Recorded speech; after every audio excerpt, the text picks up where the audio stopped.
Chapter 1. Daniel Barone wasn't sure why the woman had captured his attention. In the overall scheme of things, she was little more than a small speck of beige, lost in the vibrant colors of Faneuil Hall Marketplace in the center of downtown Boston. On this steamy August night, the open-air market was alive with colors and scents and sounds. She, quite literally, was not. Still, she'd drawn his undivided attention as he stood directly behind her at a pushcart outside the buildings of Quincy Market. Like a dozen or so others, they were both waiting in line for ice cream.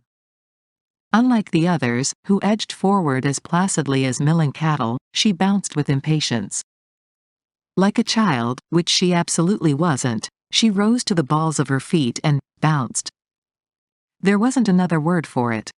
She just sort of danced in place, as if she found irrepressible delight in the simple anticipation of getting her hands on an ice cream cone.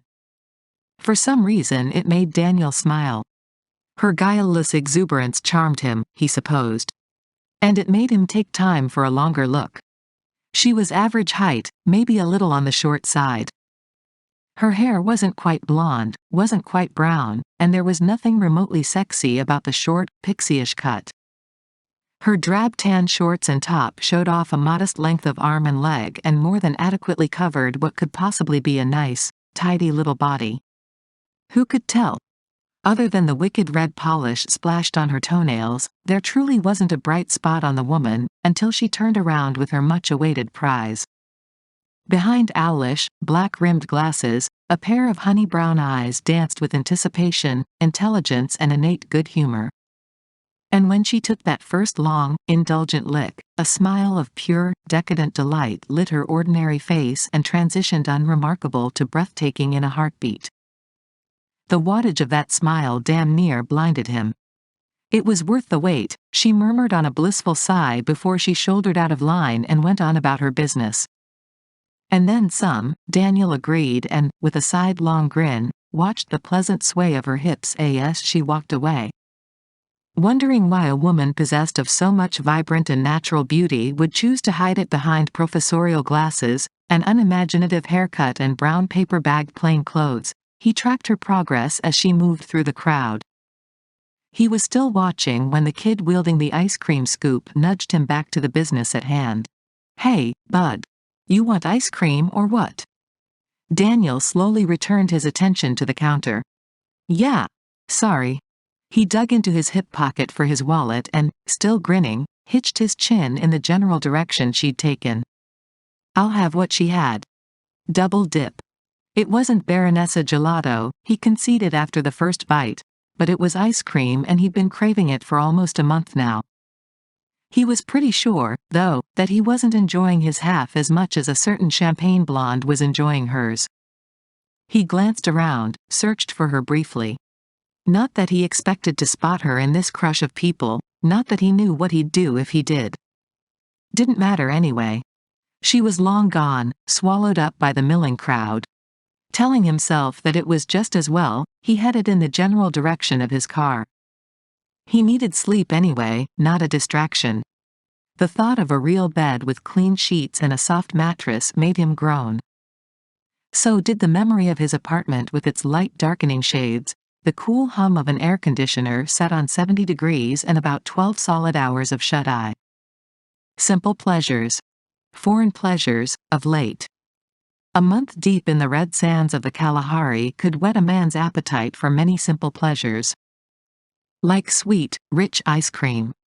Like a bed that you didn't have to check for spiders and snakes and was softer than a patch of sun-parched earth. Like the unaffected smile of a pretty, satisfied woman. He grinned again, this time in self-reproach, when he couldn't stop an image from forming. Her head resting on his pillow. Her body soft and warm and pliant beneath his. Her incredible smile not only satisfied, but stunned, sated and spent. Phoebe Richards wandered the marketplace among the throng of tourists and Bostonians who were out enjoying the hot August evening. She ate her plain vanilla ice cream, her reward for 6 days of ice cream abstinence and 1 lost pound, and refused to think about the calories. She window shopped at the trendy boutiques that she couldn't afford, applauded the lively antics of the street performers whose free acts she could afford. And she spared a thought, okay, maybe two, for the handsome stranger with the incredible blue eyes and interested smile. She didn't get many of either in her life, handsome strangers or interested smiles, and that was fine. It was fun, though, to entertain the fantasy that something might have happened between them if she'd invited it. But that would require an adventurous spirit that she could never in a million years claim. Besides, that kind of electrifying occurrence only happened in the romance novels she devoured to the tune of 2 to 3 a week. Her life to date was as far from romance novel material as a life could get. In fact, lately, it had leaned a little closer to horror. Determined not to think about the ugly situation with her ex-boyfriend, she walked on, opting, instead, to dwell on a lesser evil. The fact that she was too much a coward to even encourage the spark of interest that had danced in those amazing blue eyes. Like anything would have actually happened, anyway, she muttered as a statuesque blonde in designer clothes and flawless makeup accidentally bumped her shoulder. Sorry, Phoebe murmured, even though she'd been the bumpy, not the bumper. Her reaction was automatic and had little to do with being polite. It was knee-jerk conciliation, and it was an old habit she was supposed to be trying to break, just as she was supposed to be trying to learn to hold her ground on any number of issues. As if on cue, a stockbroker type in pricey Italian shoes and a dark scowl barreled toward her. "Excuse me," she murmured and stepped aside before she could stop herself. "Why do you always do that?" Her friend Carol had asked her the last time they'd gone to lunch together, and she'd apologized to the waiter because her soup was stone cold and the lettuce in her salad was as rusty as a junk car. You do not owe the general population an apology for its screw-ups. You have rights too. Yes. She had rights. She had the right to remain timid. She couldn't help it. She was innately apologetic. Or pathetic. Or something equally as hopeless. It was simply easier to bend than to buck. Easier to yield than to stand. She'd learned that life lesson early on. Look, she'd told Carol once in an uncharacteristic revelation about her childhood. When you're an ugly duckling 12-year-old, 20 pounds overweight and constantly belittled by an alcoholic mother to whom you are an eternal disappointment, you learn to bend with the best of them.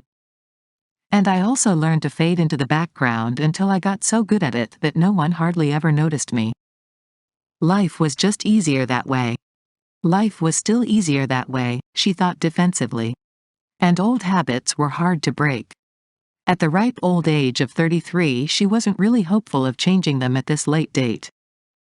Besides, she'd further explained to Carol, sorry she'd opened her mouth when her friend's expression had changed from disgusted to sympathetic. Confrontation gives me heartburn. And sweaty palms. And a sinking sensation in the pit of my stomach that rarely makes it worth the effort. Suddenly aware of a trickle of perspiration trailing down her temple, she dabbed it with a tissue.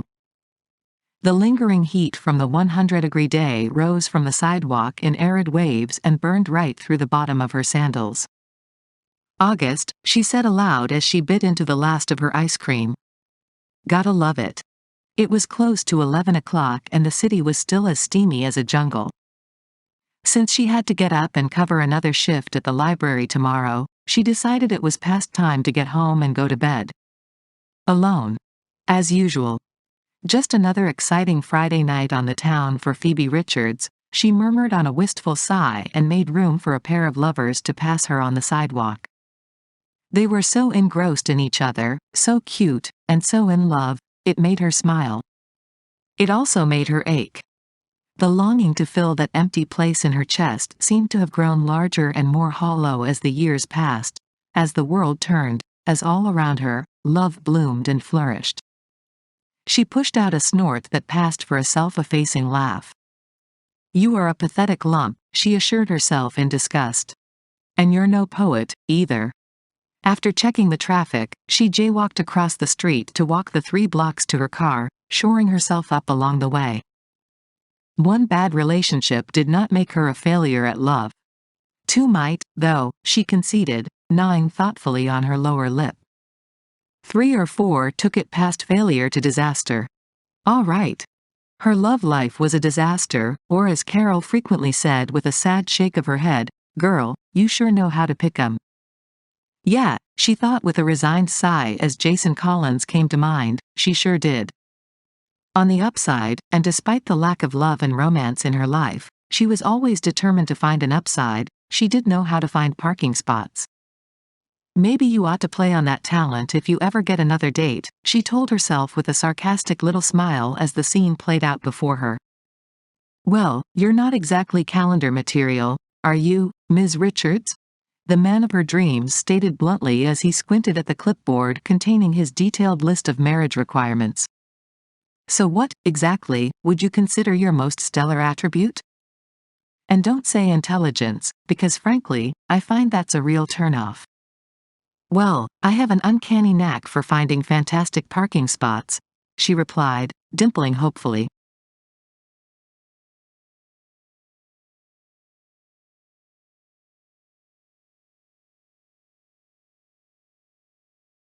His eyes widened.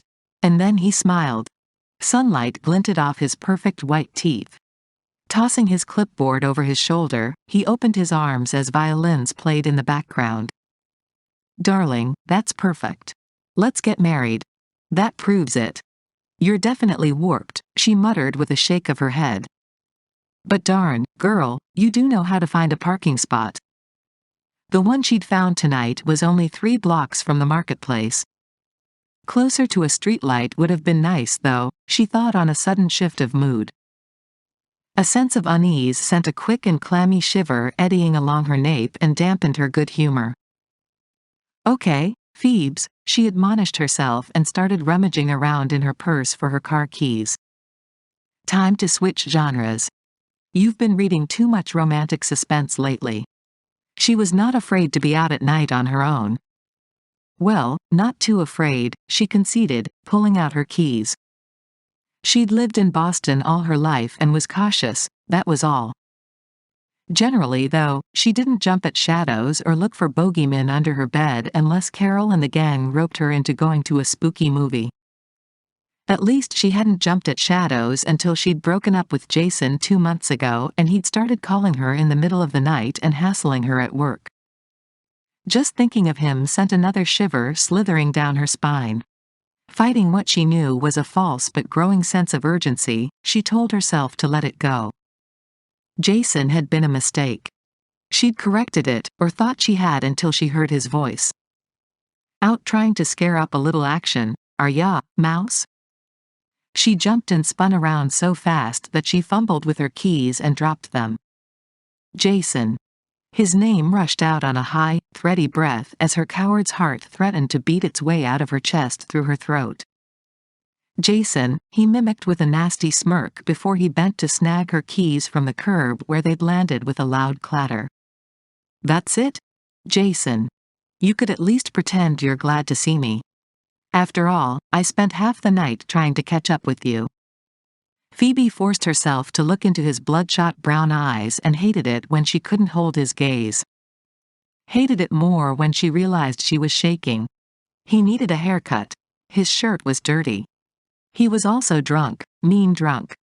The alcohol stench of his breath fanned her face as he moved in on her, turning her stomach, triggering 100 childhood moments and one very recent one of the first and only time he'd hit her. Her ears had rung for a day afterward.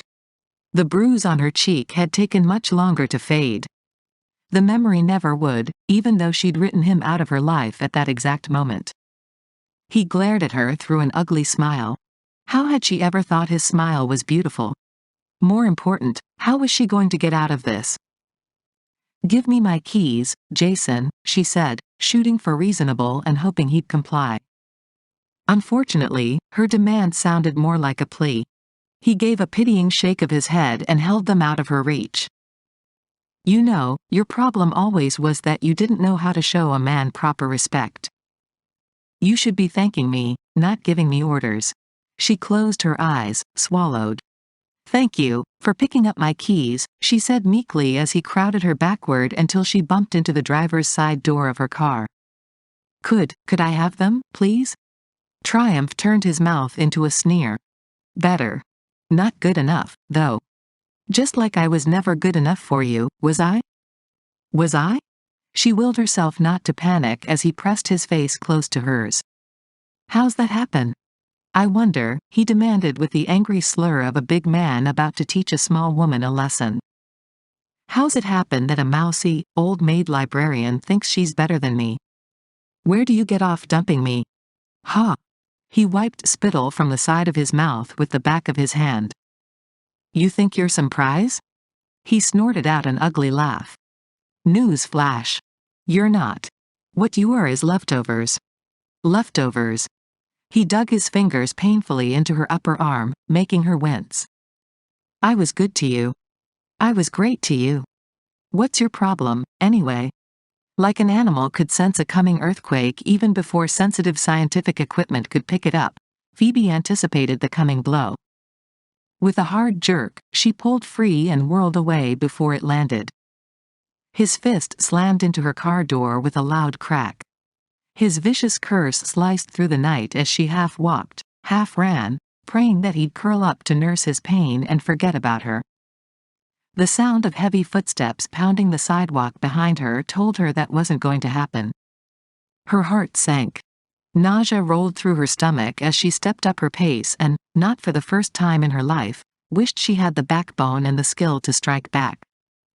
The crowd had thinned to a handful of people when Daniel spotted his ice cream lady about a half a block ahead. Pleasure, unexpected and uncontested, had him forgetting about sleep and unnecessary distractions and heading in her direction. He was within a few yards of her when he realized she wasn't alone, whether by choice or by accident, he couldn't tell. A big man, over 6 feet and roughly 210, 220 pounds, was dogging her like a jet trail. Daniel sized him up with a practiced eye. He didn't like what he saw. Bully came immediately to mind. A real bruiser with a nasty attitude.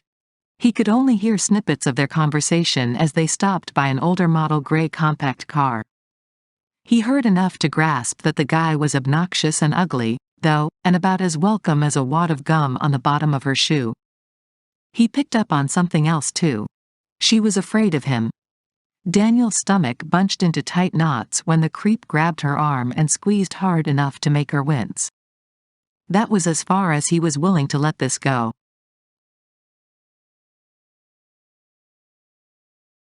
Chapter 2.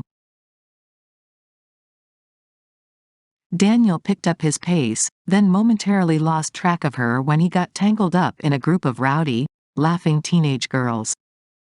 When he finally broke free of them and spotted her again, she was heading away at a fast walk. The guy was hot on her heels. Daniel caught up with her at a fast jog. Hey babe. Moving in close beside her, he physically cut off the other man with his body. Slow down, would you?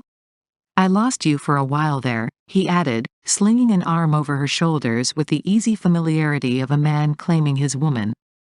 She stopped so fast he had to steady her to keep her from toppling over. When she looked up at him, the eyes behind her glasses were huge and round and scared. It took a moment, but eventually she recognized him from the concession line. He smiled and reassured her with his eyes. Play along. I'll get you out of this. How was your ice cream? He asked and nudged her back into a walk. Fine, she finally managed to say, cueing into his intentions and falling into a faltering step beside him. Who the hell are you? An angry voice demanded from behind them. Just keep walking, he said, lowering his mouth to her ear. For her sake, he didn't want to make a scene, and he figured the best shot at avoiding one was to walk away. A beefy hand clamped on his shoulder and stopped him. So much for what he'd thought. I said, who the hell are you? Daniel turned, a deceptively neutral smile in place. I'm the guy who's taking the lady home. Now, if you'll excuse us, you threw me over for him? The stench of alcohol explained the slurred words. For this pretty boy? I knew it. I knew you were screwing around on me. Jason. Her voice was thin and tight. Embarrassment flooded her chalk-white cheeks with color. We are over. We've been over for 2 months now. What can I say to make you understand that? Yeah, Jason, Daniel echoed with false congeniality. What can she say to make you understand? Stay out of this, Jason snarled and started in on her again. We are not over mouse. Not till I say so. Red ringed the eyes that narrowed into angry slits. Hands the size of small anvils clenched into tight fists at his sides. He wanted to hit something. With a sickening twist in his gut, Daniel realized what, or in this case who, it was. Don't even think about it. He shoved her behind him and stepped into the line of fire. And then do yourself a favor. Walk away. Just walk the hell away. Jason, who easily outweighed him by 20 or 30 pounds, snorted. You think you want a piece of me, pretty boy? Oh, I'd love a piece of you, Clyde. Daniel smiled pleasantly. But you're just not worth my time. Now back off and leave the lady alone, or this is gonna come down to you and me and the nice policeman walking toward us. You want to go down for attempted assault with a little drunk and disorderly tacked on for good measure? Make a move and you've got it. Problem here, folks? I'm not sure. Daniel glared at Jason as the uniformed officer approached them. Is there a problem? Jason glowered but finally shook his head. Is there a problem? Daniel repeated, turning his attention to a pair of dough-brown eyes, relaying with his tone that all she had to do was say the word and this bozo was history. She hesitated, then shook her head. No. Daniel watched her face for the length of a deep breath, not knowing what to make of that. What he did know was that it wasn't his call. It was hers, and since he'd come in at the middle of this particular movie, he wasn't going to make any snap judgments. Guess there's no problem. He flashed the officer a tight smile. Thanks anyway. Daniel shot Jason a warning glare. Then he waited to make sure the other man got the hint to move on. When he stalked off, Daniel wrapped his arm around her shoulders again. Come on. Let's get out of here. She tried for a smile, of relief or gratitude, he couldn't tell which. Regardless, it didn't matter, because she didn't pull it off anyway. She was shaking so hard that he expected her to vibrate right out from under his arm. She surprised him, though, because when he started walking she let out a pent-up breath that seemed to drain her of her tension and fell into step beside him. He looked down at the top of her head, comfortable with the easy way she fit against him, not so comfortable with the intensity of the protectiveness he felt for her. True, it wasn't the first time he'd been ready to take a fall for a woman. As a rule, though, he generally liked to know a whole hell of a lot more about her before he got his lights punched out. For starters, he thought with a cheeky grin, he at least tried to make it a point to know her name. Phoebe figured she was in shock. She couldn't think of another reason why she was letting a total stranger wrap his arm around her and walk her farther and farther away from her car. She supposed there was the very real likelihood that Jason had scared her witless. And then, there was the fact that the man steering her down the sidewalk was quite possibly the most beautiful man she'd ever seen. You okay? She heard him ask. The way he said it made her realize it wasn't the first time he'd asked. His voice, as smooth and low as deep water, was filled with concern. When she couldn't find it in her to reply, he stopped and turned to her. Cupping her shoulders in his hands, he searched her face. As she, in turn, searched his, she forgave herself for lapsing into speechlessness. Sweet Lord, he was gorgeous. He wasn't particularly tall, just under 6 feet, but at 5'4" she still had to lift her chin to look up at him. He wasn't exceptionally muscular either, not like a bodybuilder.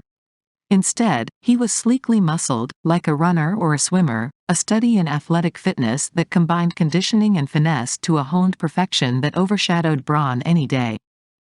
His black t-shirt and black shorts showed off tan arms and legs and lean, sinewy strength. She knew what it felt like to be tucked into the warmth and power emanating from his body. She'd felt sheltered and protected while visions of a different kind of embrace, intimate, needy, further scattered her already fractured thoughts. He wasn't a working man either, she decided, forcefully dragging her mind back to the moment. Nothing specifically told her that. It was more of a generalization of his overall presence that quietly spoke of money. That he either came from it or was made from it was as obvious as the blue of his eyes. From the artful style of his sun-streaked brown hair that he wore longer than respectable yet looked exactly right on him, to the cut of his form-fitting black t-shirt, he wore wealth. It wasn't overt.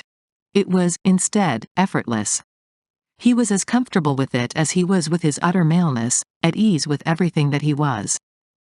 The blue eyes that searched her face were thick-lashed and kind of dreamy, strategically set for maximum impact in that stunning, poster-perfect face.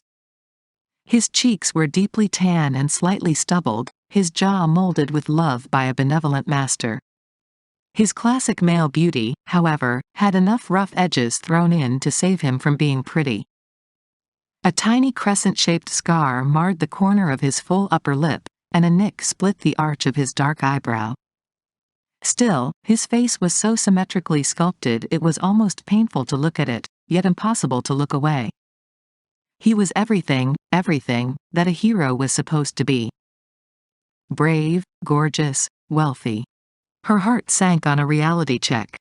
A worthy heroine she was not.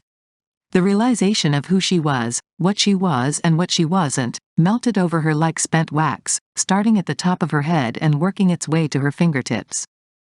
"Are you still with me in there?" he asked with a lazy, amused grin that infiltrated her thoughts like a spelunker breaching a turn in an underground cavern. He chuckled, held his hand in front of her face and asked, deadpan, "How many fingers?" She blinked, focused, and remarkably, the magic of speech returned. 4 and a thumb. At least that was standard issue last I knew. On second thought, magic may have been too strong a word when paired up with the words she'd just uttered. Obviously, her reply had spilled out before she thought, because if she'd thought, she wouldn't be firing wisecracks. Shock, prompted by reality, made her forget to measure her words, police her reactions. She reined herself in and clarified. "He didn't hit me." He smiled again, gently this time, sort of a slow, concerned unfurling that dug deep grooves in his lean cheeks and crinkled the corners of his eyes. "But he wanted to. And that in itself is a violation." He had the most sensual mouth. His lips were generous and seemed to be perpetually tipped up in some semblance of a grin. Too aware that she was staring again, she lifted her gaze to quite possibly the most expressive eyes she'd ever seen. In that moment, she read his pity through them and was ashamed. Oh, no. It's not what you're thinking. I'm not one of those poor women caught up in an abuse cycle." Though he was a total stranger, she didn't want him thinking that about her. "I ended our relationship months ago. He's just not, well, he's not getting the picture. And he's not likely to anytime soon unless he has a reason to consider the consequences." Consequences. So far, she, not Jason, had been the one suffering the consequences of his unwarranted obsession. It all caught up with her then. The fear of the past few moments. The utter sense of vulnerability and violation. The embarrassment of a public scene. And her dependence on this stranger to come to her rescue. Jason had blindsided her. She hated him for that. She hated violence more. She'd felt as helpless against it tonight as she had as a child. And like a child, she'd frozen in the face of it. She knew what that made her. Leslie Griffin, her 60 years young friend and coworker, could argue all she wanted that Phoebe was heroic for overcoming her abusive childhood, for putting herself through school, for enduring and establishing herself as a solid, independent citizen.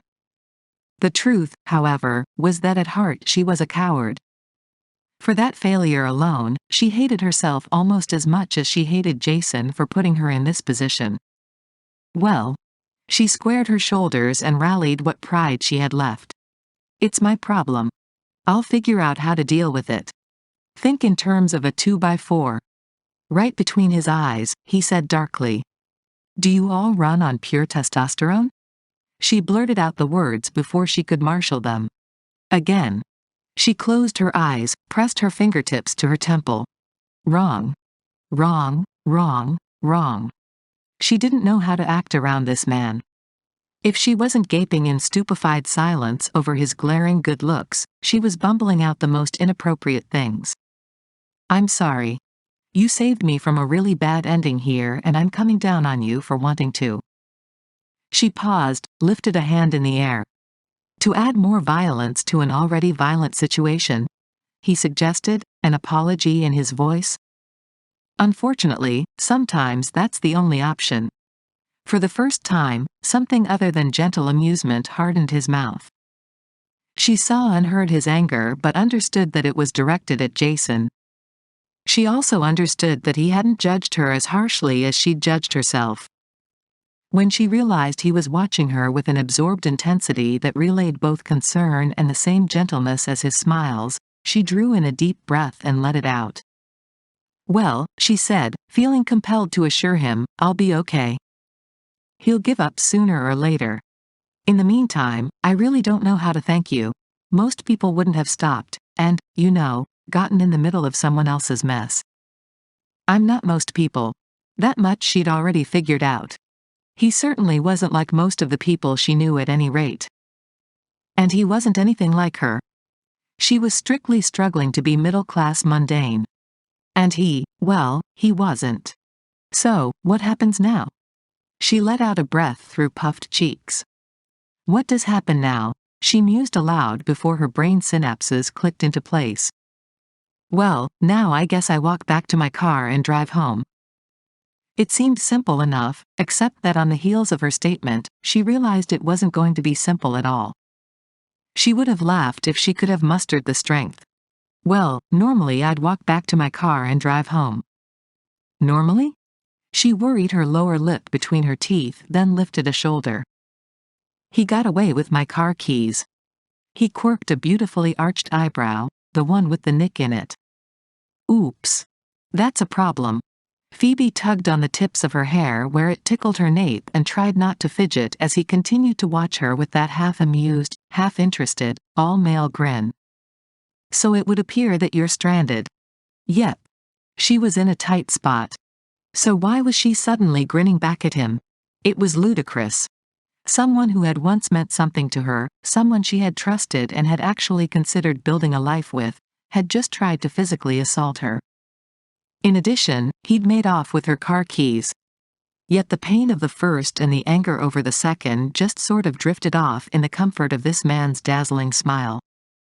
"I'll, just hail a cab," she said, sobering resolutely. "I've got an extra set of keys at home. I can come back for my car tomorrow. Or," he said, shoving his hands into the pockets of his shorts, "I could take you." Yes, yes, yes. She pulled back from that idea with a steadying breath. "No, oh no. I couldn't ask you to do that. You've done enough. And you don't even know me. For that matter, I don't know you." "That is an issue," he agreed with another one of those knee-melting smiles that didn't make fun but teased just the same. "Here's a thought. You could tell me your name, and I could tell you mine." He paused, his grin playful and expectant. "You see where this is leading, right? Infectious." His smile was positively infectious. "And then we can say we know each other," he finished, looking very pleased with himself and his silliness. "Works out pretty well to my way of thinking." She liked his way of thinking. She was baffled that a man who looked like him would even bother with a woman who looked like her, but she liked it. In fact, she was quickly discovering that she liked everything about him. Like his lips. Supple, sensual. "So, what do you say?" he prompted. "How about you go first?" "Phoebe," she murmured, dragging her gaze away from his mouth. "Phoebe Richards." "Phoebe," he repeated, mulling it over then looking immeasurably pleased. "I like it. It suits you much better than Mouse." His expression was as sober as it was sincere. She blinked, speechless again. "I'm Daniel." He extended his hand. "Daniel Barone." This time when he smiled it was full out, no holes barred and devastating. She drew a deep breath and tried to shore herself up as every bone in her body sort of liquefied to the consistency of pudding. And then she smiled like a goon again because he just made it so darn easy. Slowly, she took the hand he offered. It was a strong hand. Her own hand felt small and protected, tucked inside his. Before she could stop the image from forming, she imagined the coarse, warm strength of it caressing. Well, something much more intimate than her hand. She was thankful it was shadowy and dark on the street. Maybe he couldn't see the flush spreading across her cheeks. With luck, he wouldn't notice the slight tremble of her hand either when she finally managed to extricate it from his and lift it to her nape to tug self-consciously at her hair again. "Let me take you home, Phoebe Richards," he said, his voice and his eyes gentle. "Now just wait a sec before you say no. Think of how bad I'd feel if after all this you ended up getting mugged or something. I'd have put my life on the line for nothing." His easy self-assurance only reminded her of all the confidence she lacked. It reaffirmed that she had no business accepting his offer because in the overall scheme of things, it meant very little to him if he took her home and way too much to her. Daniel Barone, she'd decided, couldn't help but play the hero. She, conversely, never had and never would fit the role of a heroine. Especially not his heroine, although she couldn't help herself from wanting to cast herself in the part. That was when it hit her. She knew who he was. Her eyes widened. How could she not have recognized him? Maybe she was wrong, she thought, stalling panic as her gaze raced across his face. Maybe she hadn't just made a fool of herself in front of a man who, a few months ago, the Boston Globe magazine had billed as Boston's own sexy as sin daredevil millionaire. Yeah, and maybe the light sheen of perspiration that had broken out on her forehead made her look delicate instead of desperate. "Daniel Barone?" she squeaked, like the mouse she truly was. The Daniel Barone? When he merely crossed his arms over his chest and grinned, she pressed the flat of her palm to her forehead. The Boston Globe's Daniel Barone? The Baronessa Gelati Barone? Unless you lived under a rock, you knew about the Boston Barones. The colorful Italian family's ice cream dynasty was legend, not just on the East Coast but worldwide. The original gelateria still flourished in the North End of Boston, and the delicious gelato had made Baronessa a household word and made multimillionaires out of anyone bearing the Barone name. He shrugged, looking a little sheepish, which only added to his appeal. "I'm getting the impression that you may not consider this a good thing." "Oh, no. No, it's just a name," he preempted to make his point. "And I'm just a guy who wants to make sure you get home okay." Okay? In spite of it all, she was helpless not to return his smile. She'd given up resisting it. Just as she'd given up on the idea of doing the smart thing and begging off on his offer of a ride. When he extended his hand, she hesitated for only a moment before taking it. Just a name. Just a hand. And he's just being polite, she told herself. Yet she felt as if she was walking in a dream as she let him lead her to his car. Wasn't she entitled, just this once, to have a fantasy fulfilled? One real-life fantasy involving one of the richest, sexiest men alive?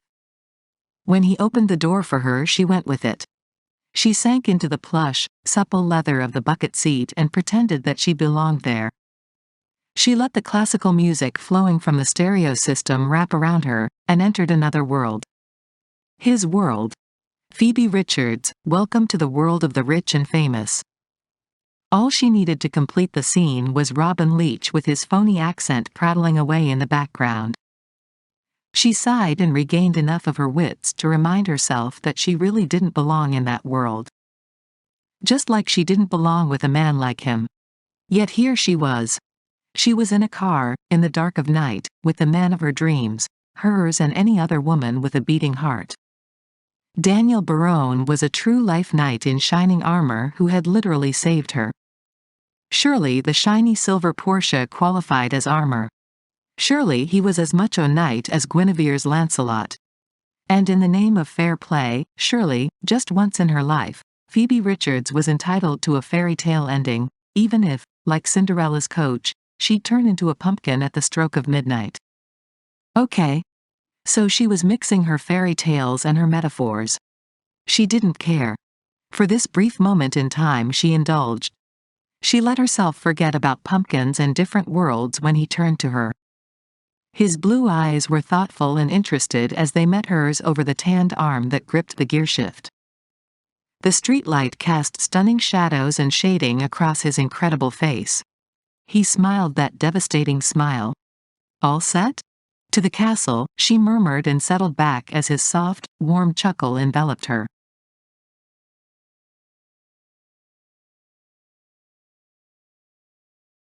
Chapter 3. Phoebe's euphoria didn't last past the first intersection. The adrenaline rush that had kicked into full stride during the ugly scene with Jason wore off quickly. Plus, she was far too grounded to let herself drift on this little dream cloud for long. Grounded or not, though, without the adrenaline to shore her up, she was a wreck by the time Daniel had deftly followed her directions and pulled onto her street. Daniel Barone. She still couldn't quite grasp it. And he, well, if he found her neighborhood lacking compared to the pricey Beacon Hill residence where he'd grown up and the circle of wealth in which he ran, he was too polite or too polished to let it show. He was also the picture of the perfect gentleman. Except that he drove too fast. She hadn't needed to read the Boston Globe article about him to know that it was part of his mo. The speed. The thrills. The daring to do what most mortals feared. His exploits were legend. She supposed it should be exciting, racing through the night in this shining bullet of a car, but her slight case of the shakes was prompted more by apprehension than any spirit of adventure. She was hopeless. And he was so wrong about her name. Mouse suited her perfectly. She had the backbone of a snail. In fact, she was pretty sure she'd been the victim of one of those hit-and-run urban legends, like the one where some unsuspecting soul fell asleep in a motel room and woke up in a bathtub full of ice and missing their kidneys. Only in her case, it was her spine that had been surgically removed. She sighed heavily. She didn't belong in this silver Porsche. She didn't belong in either dream or reality with this man, no matter how hard he tried to put her at ease. And bless him, he did try. To her utter mortification, however, their conversation on the half-hour drive to her house consisted mostly of her stuttering apologies for putting him out and his teasing her about her white-knuckled grip on the console. Out of her league. She should have felt relief when he finally swung the car into her driveway and cut the engine. Instead, an unsettling mix of remorse and regret swamped her. She smoothed her hand lovingly along the melting soft leather seat, heaved another resigned sigh and reached for the door handle. And so ended her romance with romance. "Wait," he said. "I'll get that." Because she wasn't as resigned to the end as she'd thought, she waited while he got out of the car, walked around the hood and opened the door for her with all the gallantry of a medieval knight. The castle, Daniel noted, turned out to be a modest ranch, white trimmed in black, circa 1960. It was set in the middle of the block in a quiet and fairly well-kept neighborhood of Boston proper. Lamplight glowed from inside the house where a huge, fat tabby lounged in the bay window and regarded them through the glass with golden eyes and a superior attitude as they approached. He was a detail man and noticed that the parched grass was mowed and twin rows of sunburned flowers struggled to brighten the sidewalk leading to the front porch. The porch was actually little more than a concrete stoop covered by a shingled overhang that boasted a hanging basket of deep purple petunias and peeling posts. He wasn't sure what affected him more, the fact that she was a woman who planted flowers, that she probably mowed her own lawn, or the peeling paint that said she was either pressed for money or time. In the end, it was none of those things. It was the sight of an ugly, fist-sized plaster frog squatting on the stoop. He didn't have a clue why it got to him. "Well," she said as he watched her avoid his eyes by tucking her chin and staring at the center of his chest. She tugged on her hair, something she seemed to do a lot when she was nervous, which she obviously was around him. "Thank you. Again. Really. And you didn't have to walk me to the door."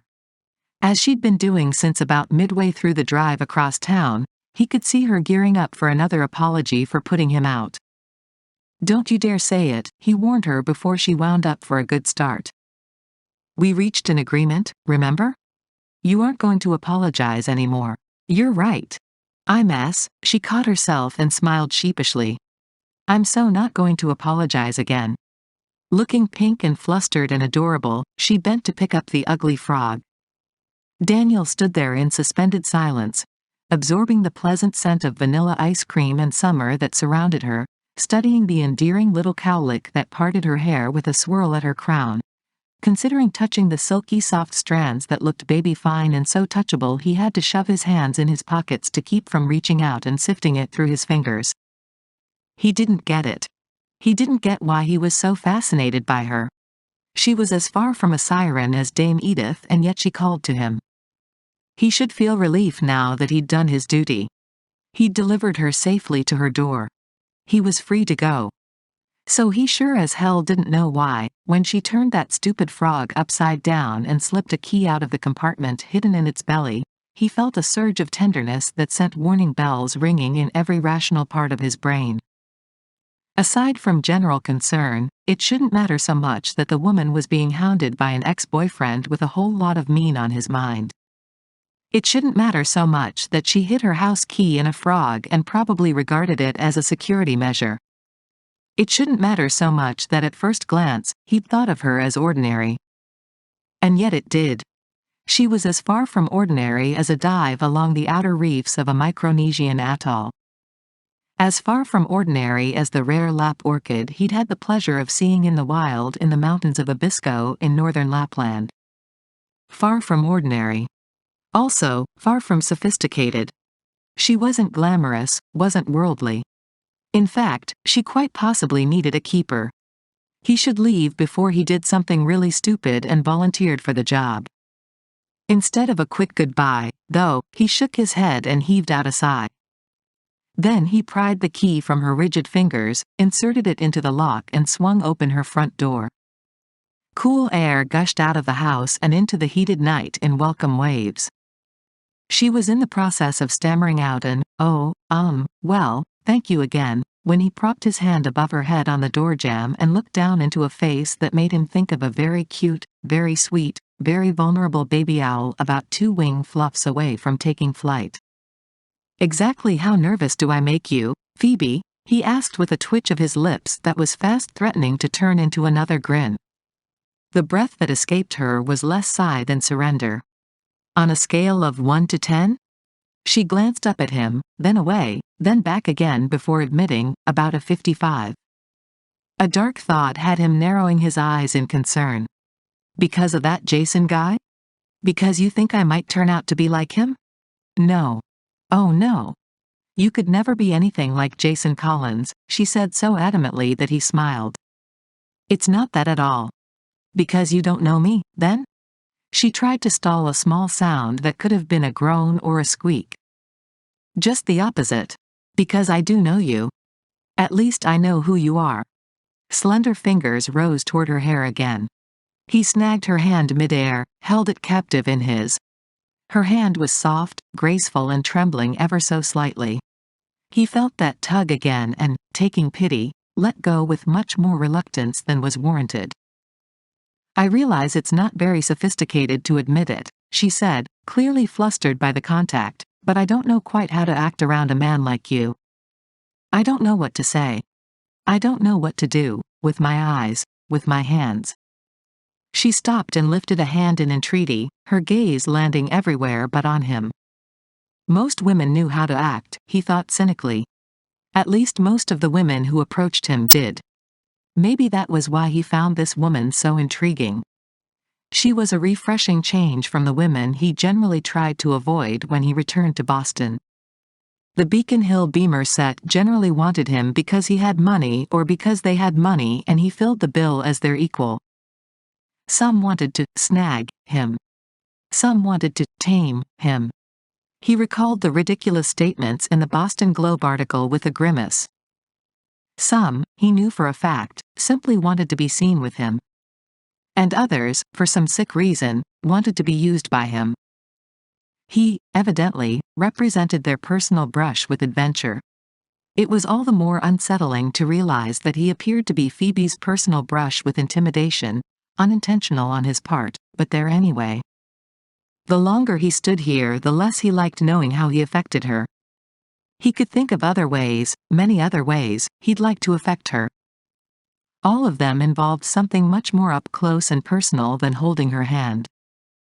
When I was a little kid, he said, I got my foot caught in the toilet bowl. Behind her glasses, her eyes, the color of apple cider, blinked, then opened wide in disbelieving. Get out, she said. He grinned at her reaction. It's true. I'd been running from my brother, teasing him with the last cookie, I think.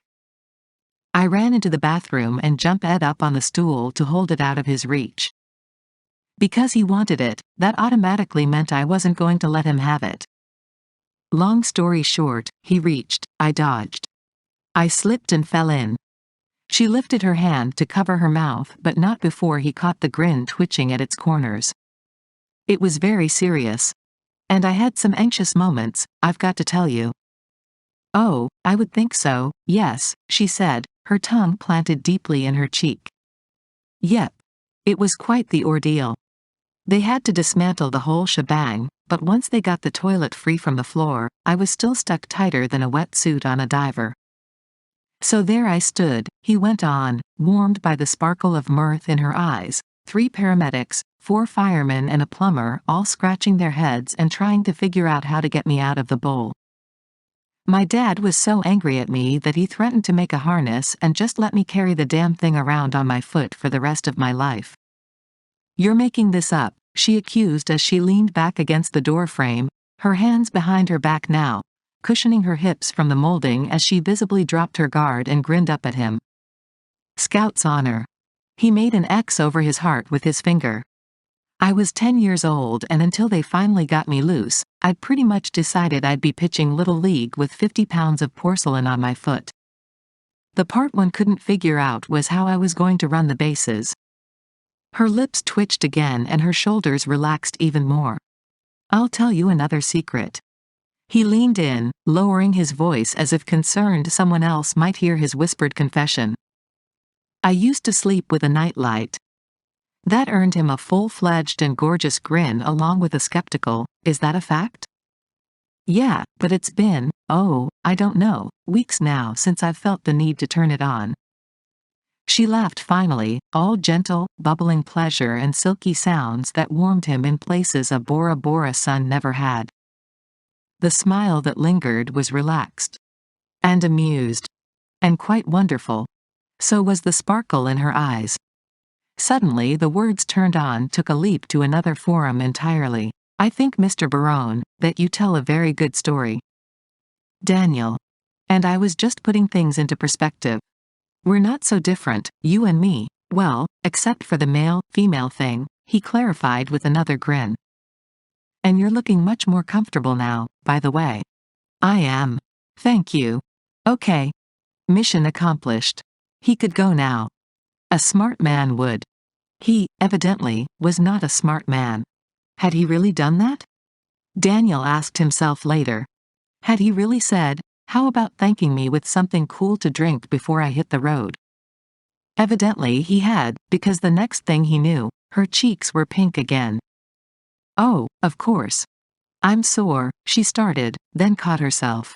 I should have offered, she amended. I have tea or, let me think. Tea, she finally decided, dimpling beguilingly. Iced? She nodded. Works for me. And it did, he realized when she'd invited him in with a sweep of her hand and flicked on another light. It worked just fine, although he still didn't have a scrap of insight as to why. This wasn't his thing. She wasn't his type. Yet here he stood, shutting the door behind them while she disappeared into what he suspected was her kitchen. For several moments, he stood in cool silence and the pale glow of lamplight, one of which she'd evidently left on for the cat. Daniel walked over to the window seat. Golden eyes set in a placid, furry face tracked his every move. Nice kitty? The cat set its tail in motion in quick, impatient snaps and gathered itself on the balls of its feet. Maybe not, Daniel concluded, having seen that same tail flick on a cheetah just before it attacked. He decided to leave well enough alone and check out his little owl's nest instead. His little owl? He shook off the absurd notion and looked around him. Her living room was small but carefully decorated in sea greens and silver grays and a sort of pinkish color he thought he'd heard his sister refer to as mauve. The fabrics were, hell, he didn't know. Something soft and shiny. Chintz, maybe. Definitely not brocade. He shrugged, out of his element, although he recognized brocade when he saw it because every piece of furniture in his mother's sitting room at the brownstone was upholstered in it. He'd been warned from the time he'd been old enough to reach it that he was not to put his sticky fingers on the brocade. The walls were painted a rich, frothy cream. The floor was polished hardwood partially covered by a plush area rug with roses or cabbages or something that mirrored the colors in the furniture and the drapes that she'd tied back from the windows. From the glass-globed lamps to the white tapers and delicate pieces of pottery set in artful clusters around the room, the effect was all very feminine, and yet the room felt very comfortable. A little fussy for his tastes, but still warm and inviting. It surprised him to realize that he sort of liked it. It was also very romantic. Like her? He wondered. Did Phoebe Richards hide a romantic side behind her utilitarian clothes and no-nonsense haircut? It would explain the dreamy look he'd seen on her face as the streetlights flashed across her features on the drive across town. To the castle. Her words had made him grin. They made sense now. Made more sense when he crossed the room to inspect the contents of her overflowing bookcase. He lifted a book out of a stack and smiled again. Definitely a romance if the covers were to be believed. This one appeared to be a sweeping saga of a manly man and a virginal woman, with a royal crest and towering turrets in the background.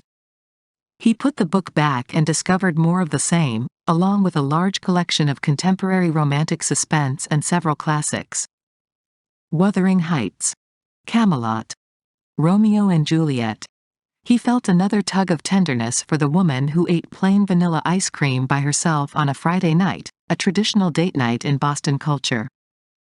At least it had been before he'd thrown a few things in his duffel and set out to see the world almost 8 years ago.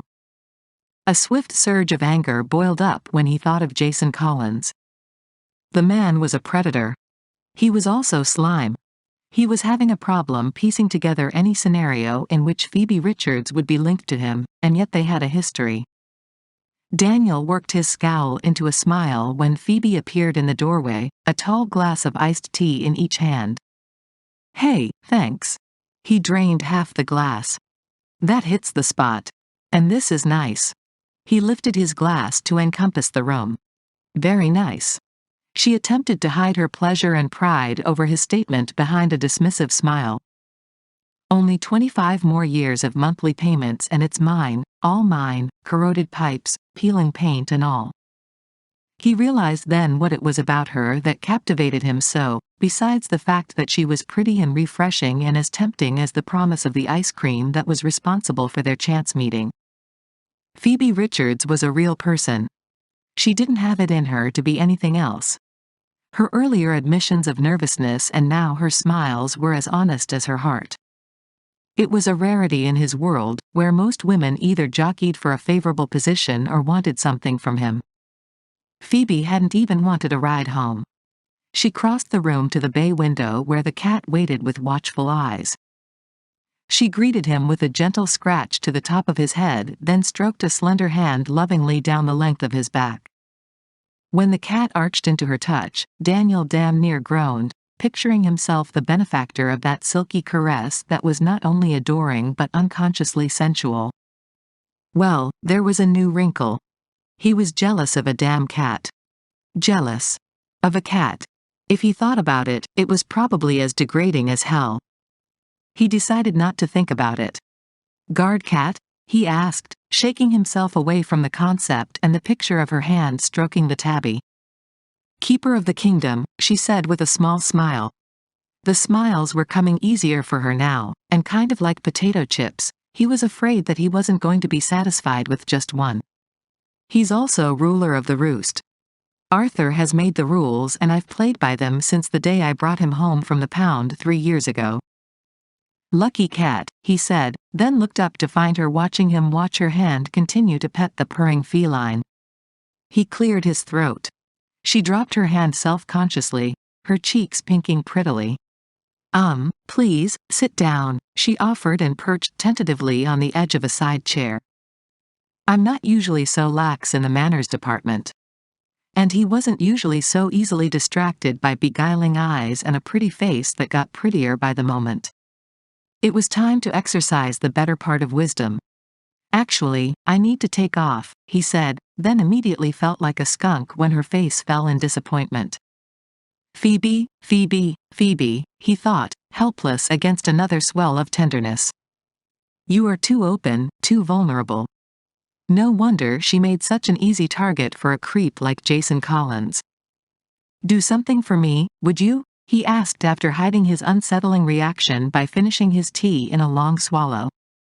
Find someplace other than a frog to hide your house key. And get some decent locks on your doors, okay? You need a deadbolt, he added and with grim determination walked to the front door.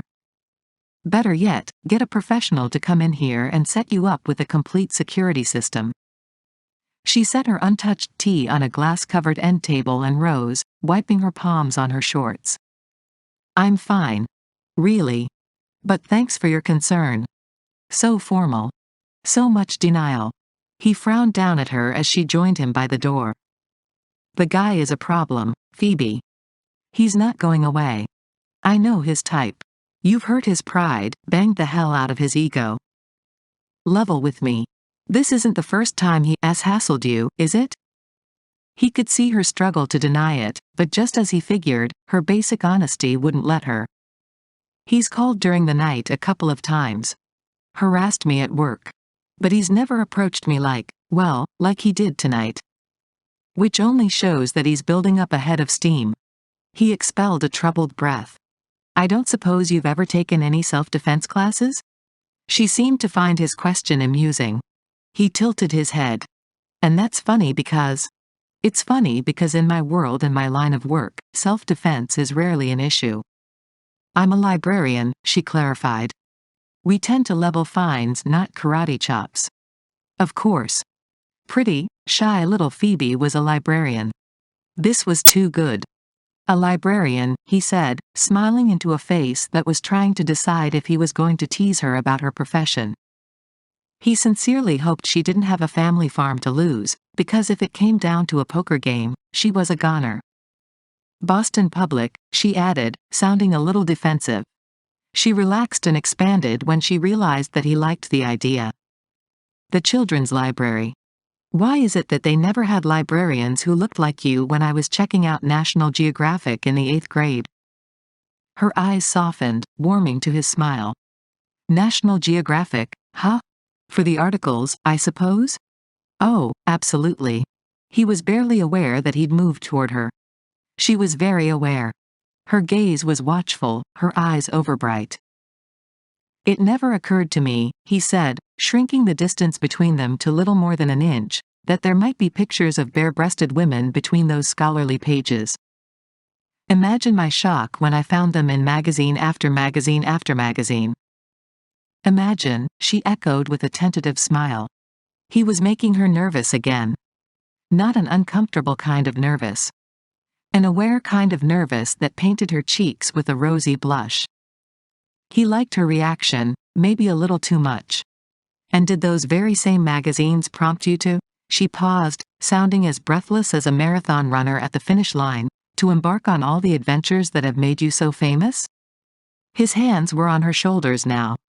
They were small and fragile and yielding beneath his palms. It hadn't been a conscious decision on his part to place them there. Just as it hadn't been a conscious decision to draw her toward him. Yet he was very conscious of her eyes that had softened to a melted caramel and were watching his face with an intriguing mix of apprehension and desire. Absolutely. I've been searching for wisdom and, his gaze dropped to her mouth, then lower, to the soft mounds of her breasts that rose and fell beneath her cotton top. The tight little beads of her nipples pressed enticingly against the fabric, mere inches away from his chest. An insight? She suggested on a whisper. Inspiration? Inspiration, yeah. That'll work. He lifted a hand, trailed the back of his fingers along the rise of her cheek. I've got to tell you. At the moment, I'm feeling truly inspired. Oh. Behind her glasses, the heavy sweep of her lashes lowered to brush her cheeks. Lush. Seductive. Inviting. This was a mistake. It didn't feel like a mistake, though, as he lowered his head, even though the word banged around in the left side of his brain like a pinball.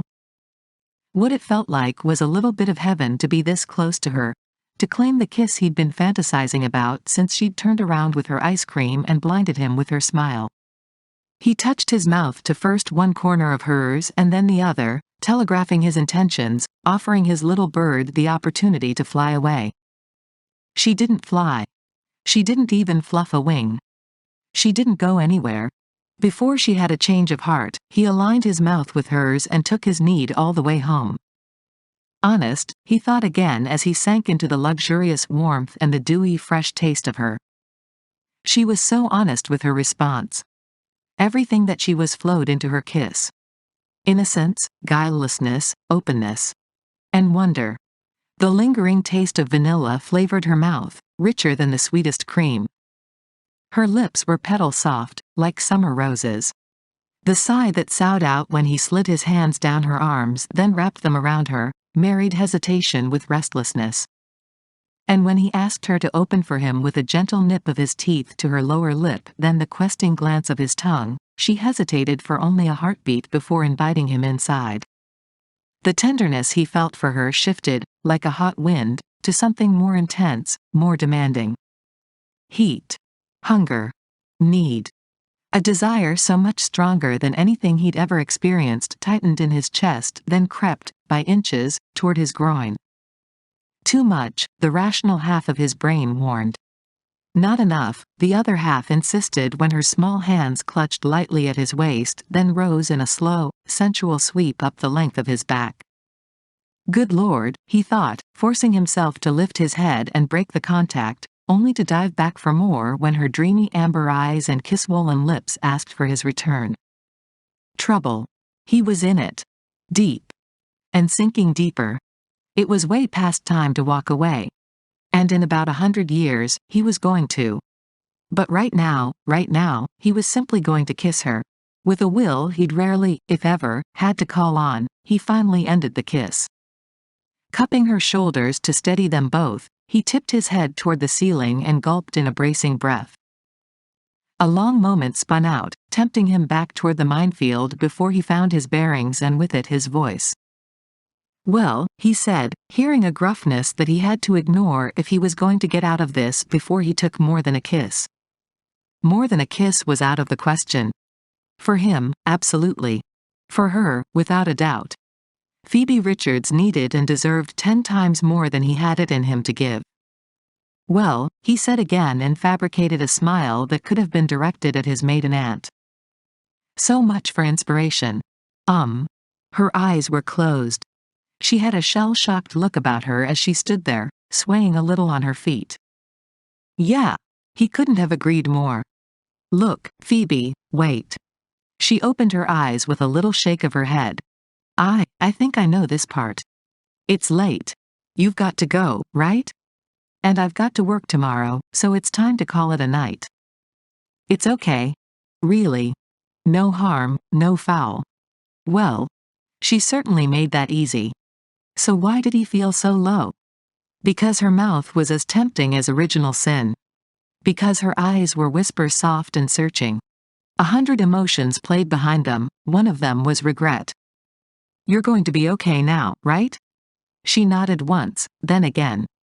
And you'll see about new locks. She forced a thin smile. Yeah. I'll check it out. Now was not the time to question his good fortune. He wrapped his fingers around the doorknob. Okay. Well. It's been nice meeting you. Her head bobbed again in jerky agreement. Sure. Me too. I mean, you too. It was nice meeting you too. He watched her face for a long moment before he tugged open the door and walked outside. At the end of her sidewalk, he turned back, studied the incredible face that he'd never see again and swallowed back an empty feeling in the pit of his stomach. Goodbye, Phoebe. She pressed her cheek against the edge of the door, smiled. Bye. Take care of yourself, okay? She nodded. Thank you again for helping me out. And then she closed the door. Well, that was the end of that, he told himself as he walked to his car. Yet he sat behind the wheel for a full minute before turning the key. And when he finally shifted into reverse and backed out of her driveway, he experienced an unsettling notion that he was making a huge mistake by driving out of her life. Mistake for whom, Barone? He wondered aloud as he sat at a stoplight and waited for it to turn green. That was the issue, wasn't it? He had no question that it was the right thing to do for her. With the exception of Collins, she had a nice, orderly life going for her. She didn't need him blowing holes in it. And he would. When he left, and he always left, he'd leave her less than when he'd found her. So he didn't want to start something he couldn't end without hurting her. He wasn't conceited, but he wasn't blind. He'd seen, hell, he'd felt the way she'd reacted to him. It would have been so easy to talk her into bed. But Phoebe was too sweet, too real and too good to love and then leave in the morning. So yeah, it was the right thing for her. For the first time in his life, though, he wondered if leaving this woman, was the right thing for him. Chapter 4. It couldn't have been that bad, sweetie. Leslie Griffin, stylish at 60 with her chic auburn hair and trim figure, grinned sympathetically the next morning as Phoebe pounded her forehead softly on her desktop at the library. It was worse than bad, Phoebe moaned, flattening her cheek on the infamous back issue of the Boston Globe that lay open in the center of her desk. She expelled a heavy sigh. If I managed to string more than 3 words together in any semblance of a coherent thought, it would have to have been, I, and sorry. I am such a putz. Wearily lifting her head, she snagged her glasses, slipped them on and slumped back in her desk chair. I have this chance magical meeting with the most gorgeous man in Boston, strike that, the most gorgeous man in the world, and I make a run at moron of the century. What's wrong with me? Nothing's wrong with you. Good grief, that scene with Jason would be enough to knock anyone for a loop. The creep. I can't believe he's still hassling you. Phoebe propped her elbows on her desk with another huge sigh and stared morosely at the Globe spread on Daniel Barone. Oh, well. I'll never see him again, so I guess it doesn't matter. Not that it would anyway. He is so out of my league. Do you know how angry it makes me when you put yourself down like that? I'm not putting myself down. A fact is simply a fact. Women like me don't get the princes or the white knights, she assured her friend levelly. She could admit things like this to Leslie and not feel as if she was wallowing in self-pity. Women like me, plain, boring and on skittish terms with their own shadow, get the leftovers in life, not the desserts, which Daniel Barone definitely is. Go ahead and shake your head, she said without heat, but it's the truth and you know it. He is everything this magazine article says and more. He's unbelievably good-looking. He's charismatic and charming. He's also a globe-trotting millionaire adventurer who's probably had scores of sophisticated and exotic lovers. She smoothed her thumb over a photo of Daniel, wind-whipped and smiling in anticipation at the base of Kangshung Face during his second triumphant but harrowing ascent of Mount Everest. Stack all that up against a cat-coddling librarian, who according to this article is 3 years his senior and who is also being dogged by an ex-boyfriend-turned-stalker, and it's pretty much a foregone conclusion that his world and mine are not going to collide in some universe-altering cosmic explosion. Unfazed by her little diatribe, Leslie pointed out the obvious. He kissed you good night, didn't he? Phoebe closed her eyes to enjoy the memory and ride out the delicious little shudder that rippled through her body. Oh, yeah. Leslie chuckled. That's got to say something. It was a mercy kiss, Phoebe assured her, snapping out of her little trip into sensory overload. Didn't sound like it to me. Of course, I'd have to hear the details to make sure. I already gave you the details, Phoebe groused. Leslie scooted a hip on the corner of Phoebe's desk. Yeah, but having been married for almost 40 years now, to a wonderful man, mind you, I live vicariously through you young uns to get my cheap thrills. Indulge me. Again. Phoebe finally smiled at Leslie, who was not only a coworker but also a real friend. With her own children grown and scattered across the United States, Leslie looked upon her as a surrogate daughter.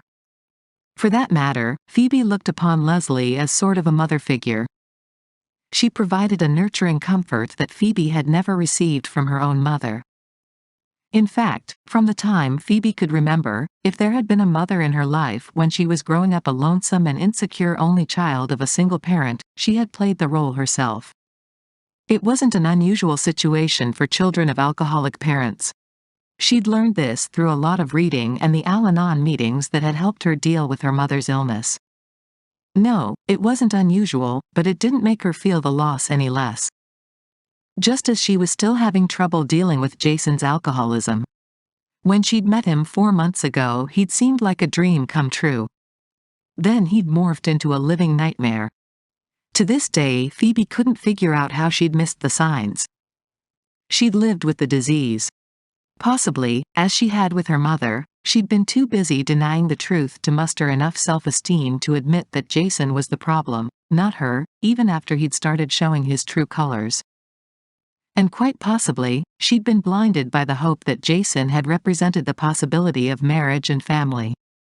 It wasn't that she felt she needed a man to define her, or that she needed marriage to complete her life.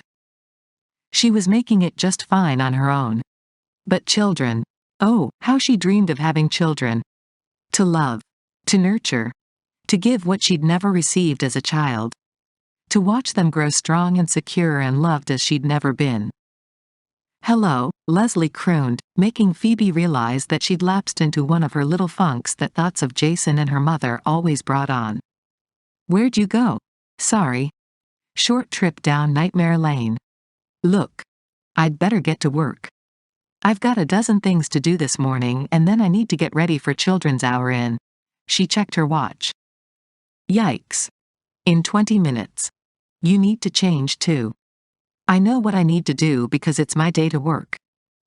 Now, the reason you're working on your day off is... Leslie left the question dangling like an accusation as she edged toward the door. Phoebe lifted her chin. Because Allison asked me to fill in for her. You always end up picking up the slack for her. You're too easy, Phoebe. You need to think about you for a change. Phoebe shrugged off her friend's words. It's no big deal. Besides, I can use the money. According to Mr. Barone, I need to have the locks on my house updated. Really? Leslie said, sounding intrigued. So the man's concerned about you. More like alarmed. And that doesn't add up to interest, she clarified quickly.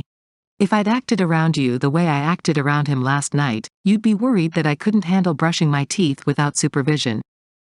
She shook her head again, mortified all over by her inability to get it together around him. He'd show the same consideration to any dim bulb who crossed his path. He's just a nice guy. Nice guys don't kiss dim bulbs and up their wattage enough to light up the neighborhood just because they're being considerate. Now, how did that kiss go again? With a snort and a reluctant grin, Phoebe opened her desk drawer and pulled out the latest release by her favorite romance author. She thumbed through the book until she found the page she was looking for. With a flourish, she held it out to Leslie and tapped the page with her finger. Right there, she said. That's how that kiss went. Read it and weep, for both of us, 'cause we'll probably never experience another one like it in either of our lifetimes. For a fact, she'd never experienced anything like Daniel Barone's kiss. And it hadn't felt like a mercy kiss at the time. It had been all energy and heat, seduction and promise. She'd never been kissed like that before. Like she'd been special to him, like she'd been amazing to him. Like he couldn't get enough of her. In the end, he'd had more than enough, though, she concluded as she closed the magazine and rose to dig her costume out of the storage closet. He'd left, hadn't he? Yeah. He'd left. And sorry sap that she was afraid she'd let him take a little piece of her heart with him. On all fours and perspiring delicately beneath the lightweight but cumbersome tortoise costume, Phoebe slowed her voice to the lumbering cadence of Tommy Turtle. 20-plus preschool boys and girls sat on the floor in a circle around her, caught up in rapt fascination while she and Leslie, as Robert Rabbit, played out the storybook tale. "But it's my home, Phoebe," as Tommy Turtle said, dragging each word out and blinking in slow-eyed shock at Robert Rabbit's absurd proposition. "I couldn't sell you my shell. Why, where would I sleep? What would I wear?" Tommy Turtle, no doubt, had been part of the reason Allison had begged Phoebe to take her shift today. Unlike Allison, Phoebe didn't mind dressing in this ridiculous turtle getup and bumbling about on her hands and knees for half an hour. She loved this part of her job. The children's bright, excited eyes, uncensored laughter and shouts of encouragement always elevated her mood. "I couldn't sell my shell, could I, boys and girls?" she appealed to her pint-sized audience. "No," they all shouted in unison. "Don't sell it. Don't sell it. There, see?" Tommy Turtle said to Robert Rabbit. "They agree. You'll just have to find somewhere else to live. I wish I could help you. I really do." Phoebe smiled warmly as a little brunette with a tentative expression and big brown eyes stood back from the cluster of children, shy over her late arrival. "Hi," Phoebe said, as Tommy Turtle. "What's your name, little girl?" "Kayla," she said with a timid grin. "Hi, Kayla. I'm Tommy. Say hi to Kayla, boys and girls." A musical chorus of "Hi, Kayla" resounded through the story room of the children's library. "Aren't you going to say hi to me?" Phoebe froze. That deep, amused voice could only belong to one man. She closed her eyes, let out a breath that would have made Darth Vader proud. "It wasn't bad enough that I played the part of a mouse last night in front of him?" She appealed to a twisted fate that apparently had it in for her. "This morning he gets to see me as a turtle? How fortunate." Slowly, she lifted her head. If she hadn't already been on her knees, the look of him would have put her there. He was dressed in a black, body-hugging t-shirt and snug, faded jeans that molded lovingly over every hard angle and intriguing plane of his body. He stood with one shoulder propped lazily against the stacks, his tanned arms crossed over his broad chest. A grin the size of Texas spread across his sinfully attractive face. What was he doing here? And why did he have to look like a hero on the cover of a hard-edged romantic suspense novel while she looked like something that ate dead flies and had recently crawled out of a sandbox? Life was not fair. "Say hi to Mr. Barone, boys and girls," she said, forcing herself to meet his eyes as the children rewarded him with another rousing greeting. His smile shifted from her face to the children as he waved hello. In spite of Leslie's sly smiles and Daniel's amused grin, Phoebe muddled through the rest of the story. As soon as the children dispersed to various corners of the room to find their favorite books to check out, she planned on making a speedy exit. She may be wondering why he was here, but she didn't have any intention of finding out. He, however, had other plans. His hand appeared before her, offering her assistance to her feet. When she simply sat back on her heels and ignored him, he squatted down in front of her. "Did you hear about the snail that got mugged by two turtles?" he asked without preamble, and she had a feeling it was just to see her cheeks flood with color. "No," she said with a weary sigh, then obliged him by biting on his joke. "What about the snail that got mugged by two turtles?" "Well, when the police asked the snail to describe his attackers, he said, 'I can't.' It all happened so fast." She waited a beat, got it, then groaned. "That's awful." "I know. Couldn't resist." Just as he evidently couldn't resist teasing her. "Besides, you really think it's funny?" "Yeah." She did, but she wasn't going to admit it. She did not want to prolong this encounter. He, quite obviously, did. "This is a good look for you," he said, a smile in his voice. "Good color too." She sighed again, resigned to the fact that he wasn't going away. "Yes, well, moss green and mud brown have always been the staples of my wardrobe." She risked a look into his eyes then and began a slow and steady meltdown at the warmth and humor she saw there. I was talking about pink. He brushed the back of a curled finger to her flaming cheek. Very becoming. Oh boy. Powerless against his smile, disoriented by his proximity, she resorted to her only line of defense. She lifted her shoulders and, tucking in her chin, withdrew inside Tommy Turtle's shell. His soft chuckle enveloped her. You really get into character, don't you? I like that in a turtle. When she didn't respond, he gave the shell 3 light taps. Hello? Hello? Are you in there? Why didn't he just go away and let her suffer her embarrassment in martyred silence? Or, here was a thought, why didn't she just suck it up and face the music? With grim determination, she poked her head back out of the shell. You have an uncanny knack for finding me at my very best, she said, trying not to sound grumpy. Let's make it a clean sweep, shall we? I have a mud pack planned for 7 o'clock. You're welcome to attend. Oh, those eyes. Oh, that smile. He stood, commandeered her hands and helped her to her feet. Actually, I was thinking more in terms of dinner. Dinner? He was asking her to dinner? Even turtles have to eat, right? What time do you get off work? 5. She gets off at 5, volunteered Leslie, who'd been watching the exchange in absorbed silence.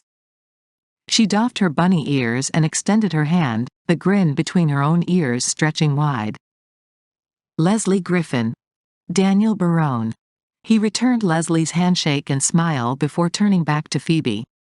So, 7:30 will work for you? Unless you had other plans? Just the mud pack, Phoebe mumbled as she cast the beaming Leslie a warning glare. Great. I'll pick you up. What should she wear? Leslie asked when Phoebe just stood there, too flustered to think that far ahead. Something casual. He stopped at the door, turned. It's too hot to dress for dinner. He tossed her another knee-melting smile and the temperature in the room heated up about 50 degrees. See you then. Oh, it's hot all right. Leslie used her bunny ears to fan her face theatrically after Daniel disappeared out of earshot. Good Lord, Phoebe. He's incredible. I'm not prepared to talk about this with you right now, Phoebe muttered with a troubled scowl. I can wait, Leslie said with a knowing grin. But I'll expect details on Monday, she added, her voice full of laughter as it trailed Phoebe into her office, where she shut the door soundly behind her. Once there, she unstrapped herself from the bulky turtle shell, then slumped against the wall. She forked her hair away from her face with splayed fingers, stared at the ceiling and wondered if her heart had ever before beaten this hard or this fast. She pressed a hand over her breast, drew a bracing breath. Daniel Barone had sought her out. On a Saturday, when he probably had 100 other things he could have been doing. 100 other women he could have been seeing. But he'd come to see her. He'd flirted and smiled. With her. And he wanted to take her to dinner. Her.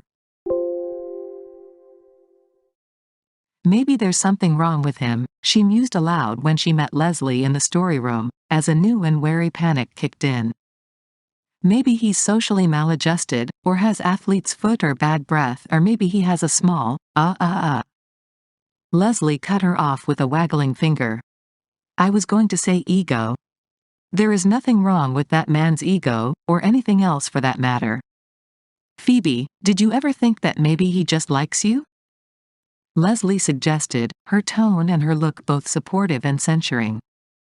Did you ever think that maybe he's simply intuitive and intelligent and knows a good thing when he sees it? Did you ever think of that? No, she never had, Phoebe realized, then allowed herself a brief, delicious moment to consider the possibility. So much for his plans to stay away from her, Daniel thought as he pulled out of the library parking lot and headed for his parents' brownstone. It was fast turning into a day of should have and shouldn't haves. He shouldn't have slept so late. He should have realized that his aimless driving wasn't aimless at all when he found himself on Boylston Street and then cruising by the McKim building, with its sloping red tile roof and green copper cresting that housed the Boston Public Library. He should have just checked on Phoebe. That had been his excuse, after all, for stopping at the library in the first place. He'd just wanted to make sure she was okay and he'd ended up asking her to dinner. He hadn't planned it. It had just happened, and it shouldn't have. Just as he shouldn't have kissed her last night. Or thought about it as much as he had. He should have made his first stop at his mother's, he realized with a sense of guilt when he opened the front door to the brownstone and her face lit up at the sight of him. "Daniel, darling, it's so good to have you home." He returned her embrace as he shut the door behind him. "It's good to be home, Mom." "You look fantastic," he said, holding her at arm's length. Sandra Barone was a very young 59. Her tall frame was fit and trim, her blonde hair was stylishly short and her gray eyes were lively and intuitive. She waved a hand. "And you are a charmer, as usual. Your father is going to be so sorry that he missed you." He ran into the office for a bit. "It's okay. I'll catch him later," he promised. "So tell me, when did you get in? And more important, how long are you going to be home?" For 8 years, those had been her standard opening lines. For 8 years, he'd given his standard reply. Just last night and for a little while. "Oh, Daniel." Arm linked with his, she walked him into the sitting room. "I know you get tired of hearing this, but your father and I so wish that you'd settle down, return to Boston for good and finish your law degree.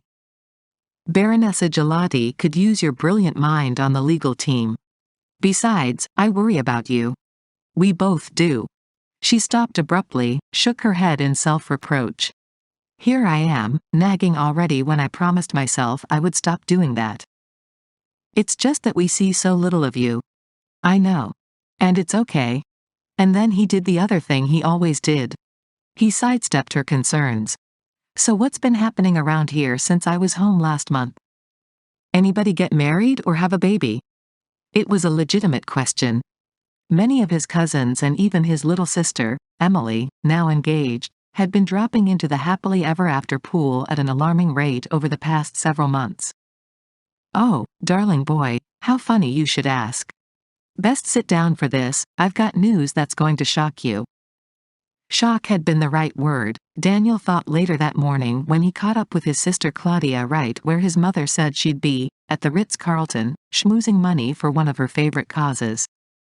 He momentarily tabled his mother's startling news as he nursed a soda and watched Claudia covertly from the bar while she charmed, or, depending on your viewpoint, steamrollered, a couple of movers and shakers out of a substantial contribution for an inner-city daycare center.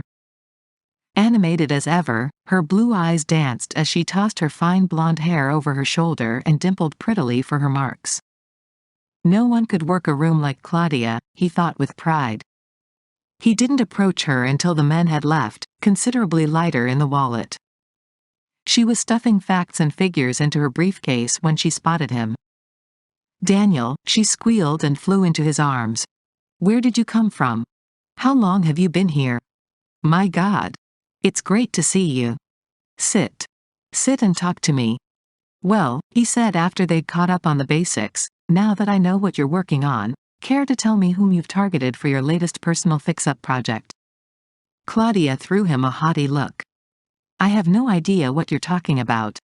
"Okay." So she didn't want to talk about whom she was dating or even if she was dating, which told him he'd hit the nail on the head. Claudia had a tendency lately to become involved with men who needed something fixed in their lives. It worried him that maybe she'd been seriously damaged by her breakup with Jonathan Norman 2 years ago and that she'd rather deal with anyone's problems but her own. "So have you been to see the folks?" she asked, making it clear that her love life was off limits. Fine, he thought, and they launched into a discussion of the bombshell his mother had dropped. "I want to make sure I've got this straight," he said, then restated what his mother had told him. "We have a long-lost and recently discovered cousin. Karen Rollins," Claudia said with a confirming nod. "At least that's her birth name.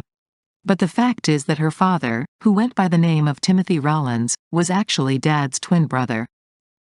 And our Uncle Luke," he mused aloud, still struggling with the news. "You know, he was lost so long ago that I rarely think about him."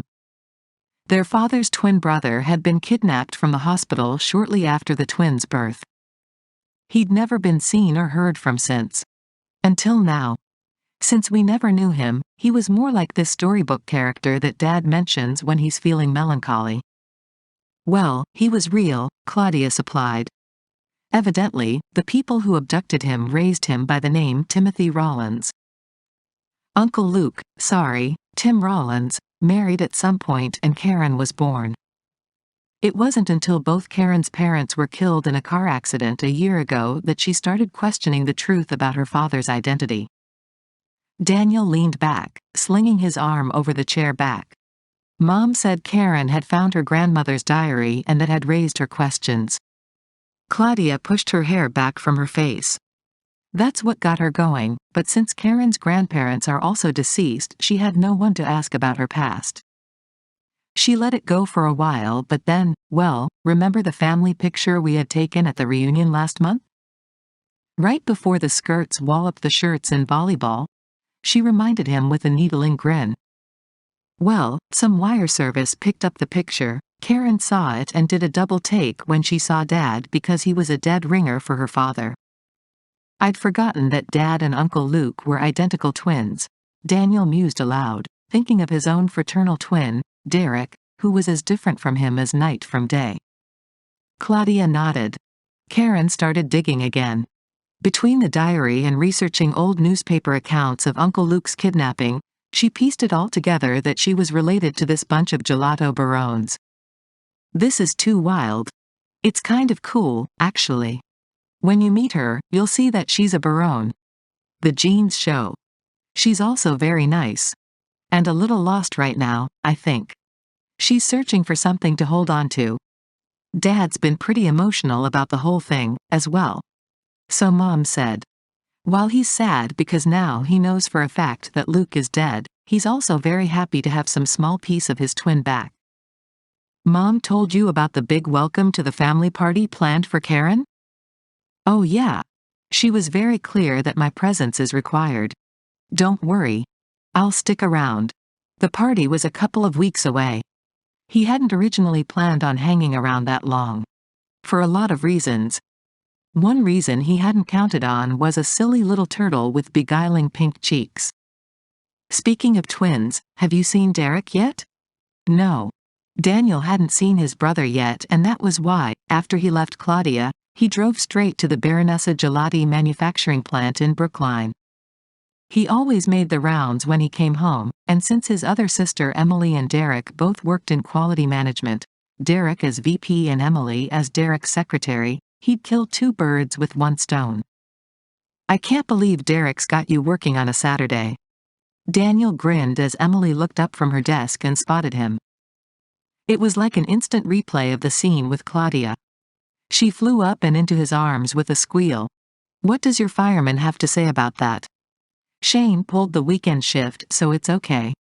Daniel searched her sparkling brown eyes and liked what he saw. And life with the fireman? That's okay too? More than okay. Emily beamed, then blushed. In 5 more months I'll be Mrs. Shane Cummings, and then it will be even better than okay. Daniel touched a finger to her cheek, happy to see her so in love. I'll be there, he answered her unspoken question. Nothing could make me miss it. He hugged her against him, touching his lips to the top of her head. Derek around? Derek is always around, his twin said gruffly from behind him. Unlike you. Daniel turned. His brother was standing in his open office doorway, wearing his usual designer suit and dour expression. It was hard sometimes for Daniel to believe they were from the same gene pool, let alone that they were fraternal twins. Sometimes it seemed that the only thing they shared in common was the Barone name and their brown hair. Derek's eyes were brown to Daniel's blue, his manner harsh and grim compared to Daniel's easygoing nature. Well, Daniel said with an amiable smile, someone has to be the slacker in the family. You said it, I didn't, Derek said with a sour smile. It's always so good to see you too, Derek. Daniel tucked Emily under his shoulder. It's leveling, you know. You guys, Emily interrupted, squeezing Daniel's waist and scowling at Derek. If anyone walked in on this little exchange and didn't know you, they'd think you hated each other. Yeah, Daniel thought later as he pulled out of the parking lot and replayed his strained conversation with Derek. Anyone would think that they hated each other, even though they both sucked it up and made an effort to be civil for Emily's benefit. Things had always been that way between them. Tense, bordering on hostile. Lately it had even been worse, with Derek's actions defensive, bitter and on edge. Their strained relationship was one of the reasons Daniel didn't stick around for long when he came home. It crossed his mind then that Derek might be one of the reasons he'd left in the first place. And his own frustration with his twin was one of the reasons he found himself looking forward to dinner with a certain librarian. The honest truth was that he hadn't been able to stop thinking about her, though he still didn't have a firm handle on why. Maybe, he thought, heading west on Starro along the Boston side of the Charles River, it had something to do with the way she managed to make him smile for no apparent reason other than the simple fact that she existed. Chapter 5. It was later afternoon, heading toward evening, by the time Daniel had checked in with his dad and a couple of his married buddies. He made a quick pit stop at his apartment to shower, shave and pull on a clean black t-shirt and a pair of tan chinos. Shoving his bare feet into comfortably worn loafers, he snagged his keys and headed for Phoebe's, still trying to pin down his preoccupation with her. On the way over, he had a breakthrough. "Bingo," he said aloud, slapping the flat of his palm on the steering wheel. During the past few years, he had wined, dined and bedded some of the most glamorous and sought-after women in the world. Among them were a Swedish model, an American actress and an Austrian princess. All were sophisticated and self-assured, witty and willowy. They'd been big thrills, wild nights and high maintenance. What they hadn't been was comfortable. That was what Phoebe gave him. Comfort. She was like comfort food for his soul, he decided, grinning over his analogy. Well, maybe that was going a little overboard, but basically, that was it. He'd spent, what? A total of an hour and a half with her during 2 brief encounters? He hardly knew her, yet she made him feel a sort of peace, a pleasant fullness, an ease like he'd never felt before, even with his own family. His mother was deeply embroiled in her civic projects and bridge marathons. His father was married to his work. Both wanted him to be something he wasn't, to do something he couldn't. Claudia, God love her, was single-handedly championing every worthy cause known to man. Emily was so wrapped up in her fireman that she saw nothing but him, which was exactly the way it should be.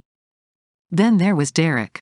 That hollow, empty feeling he often felt around his twin only seemed to intensify as the years and the distance between them widened.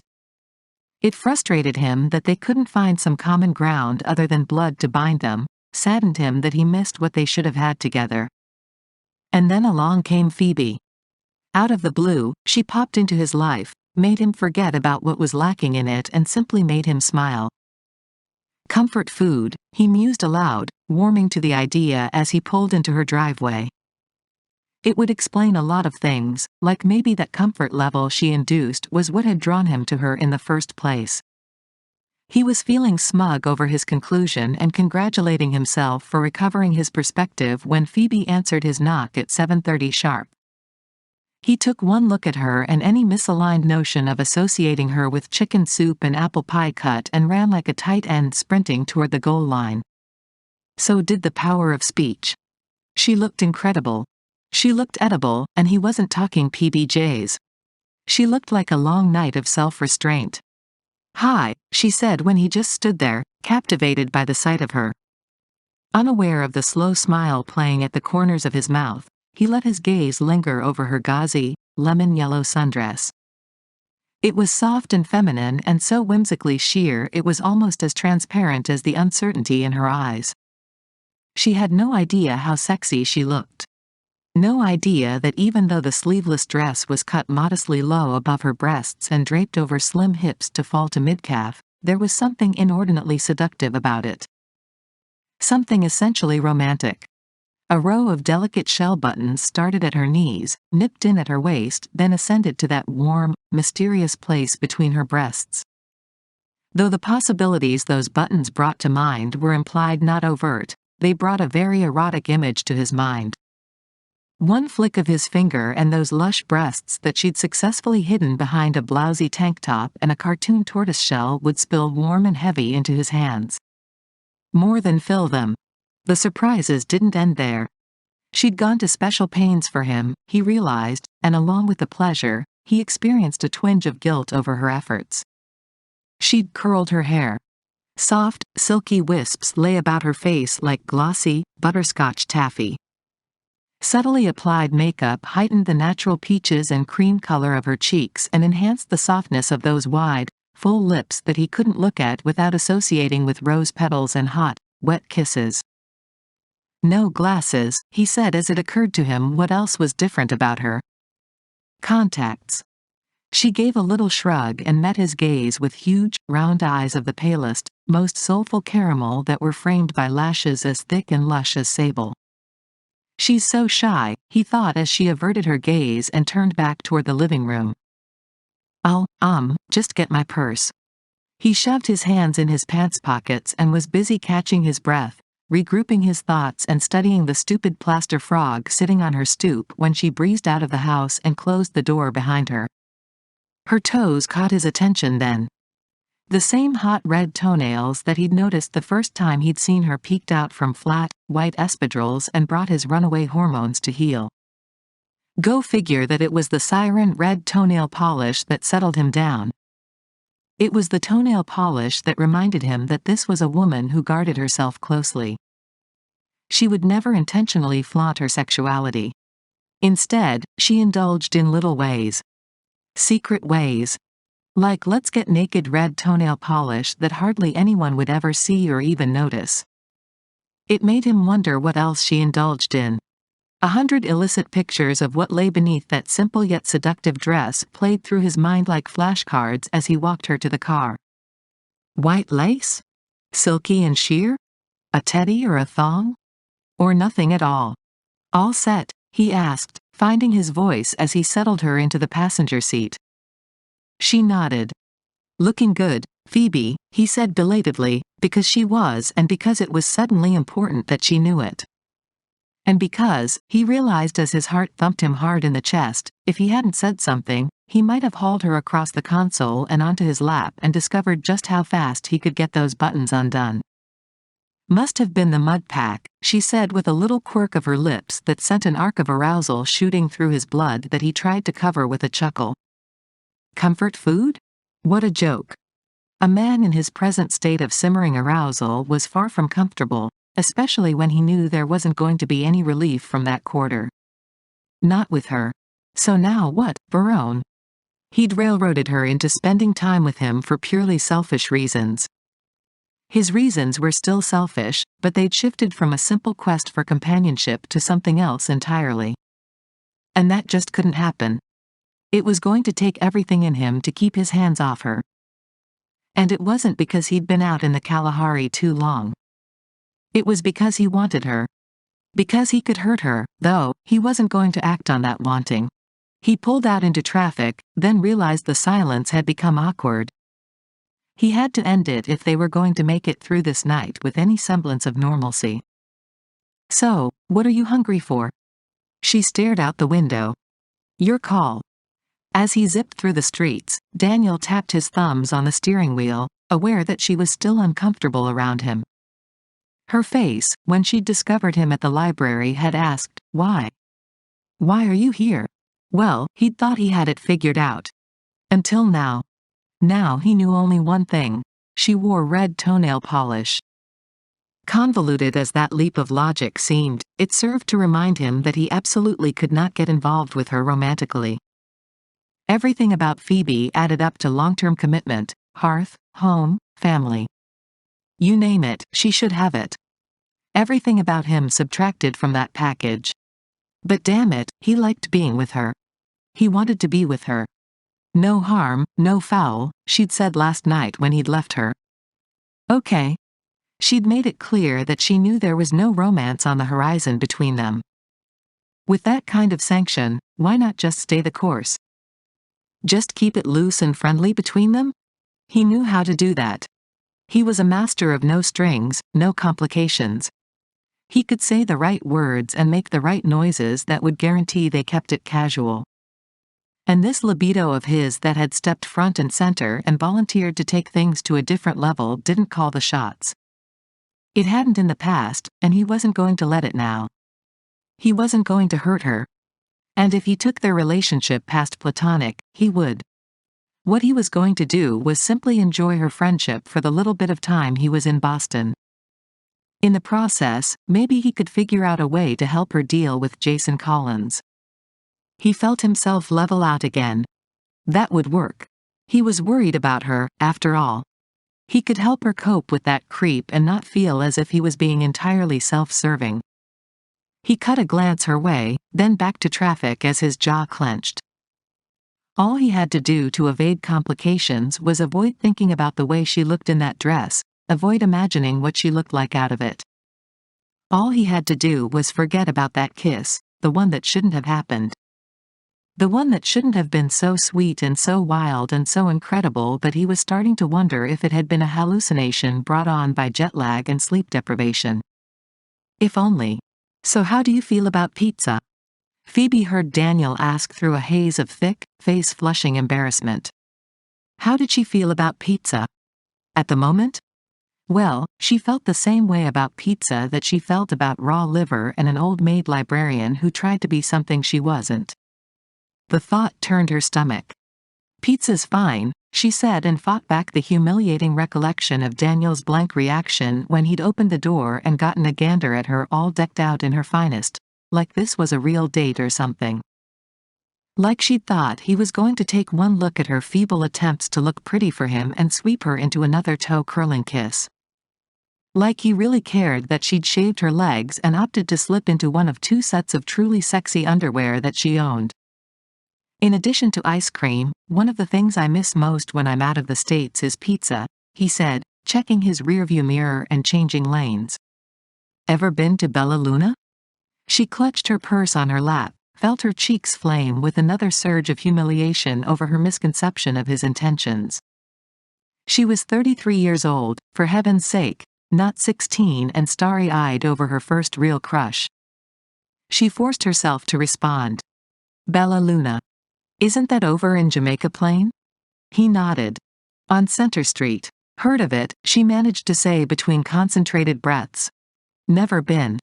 Then you're in for a treat. Of course she was. Everything about this day was turning into a treat. She physically suppressed a groan. What had she been thinking? And what must he be thinking?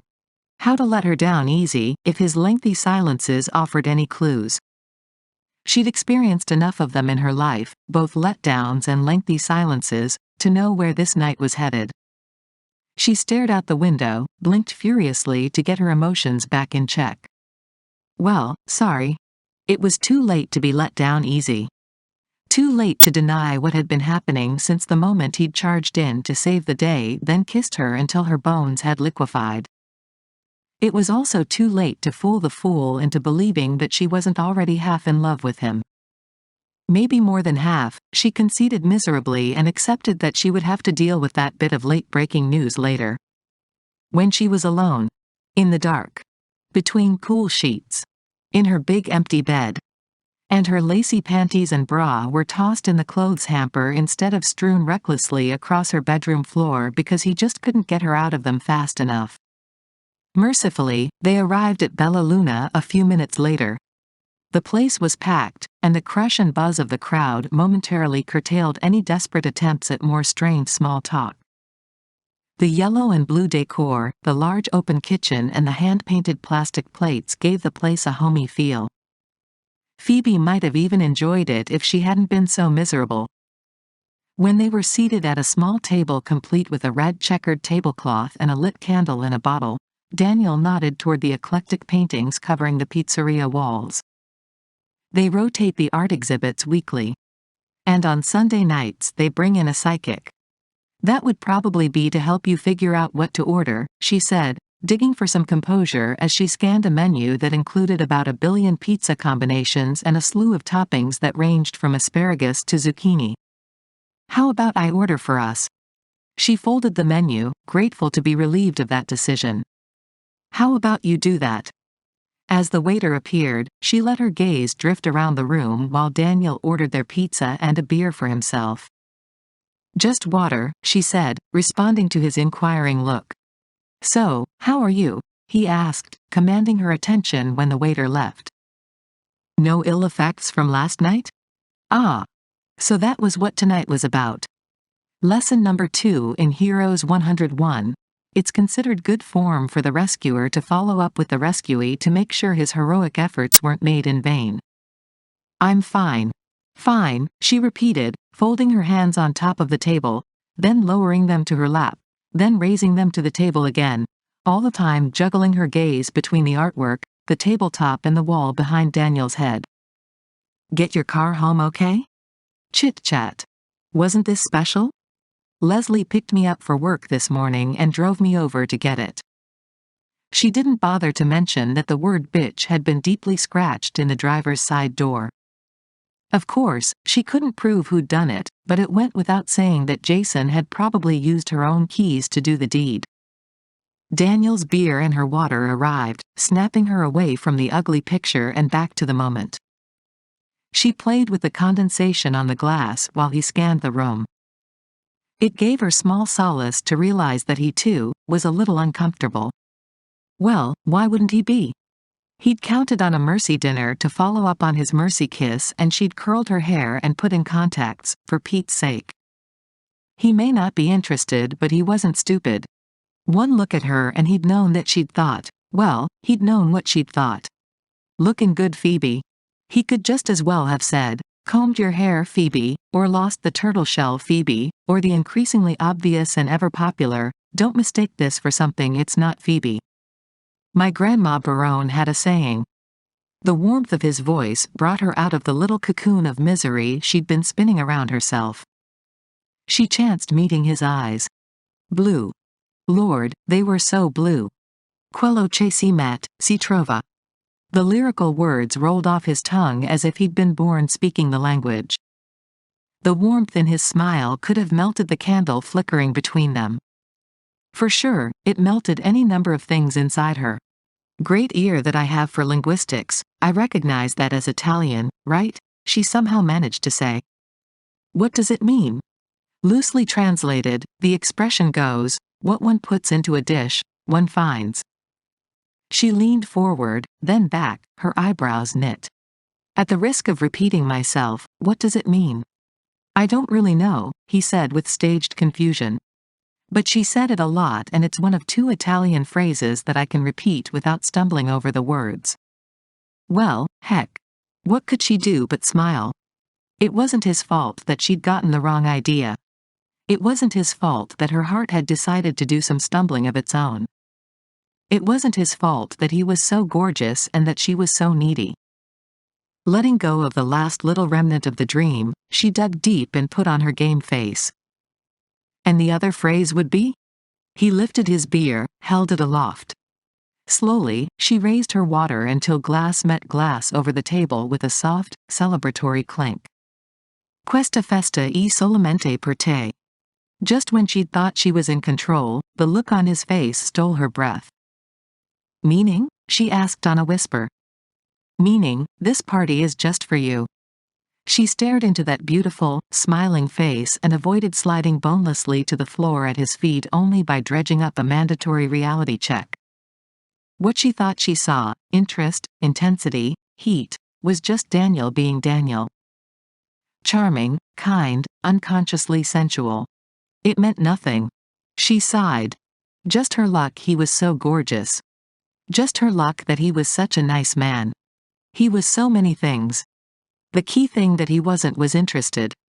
Deal with it, Phoebe. Just suck it up and deal with it. She dragged out a smile and the will to make the best of the night.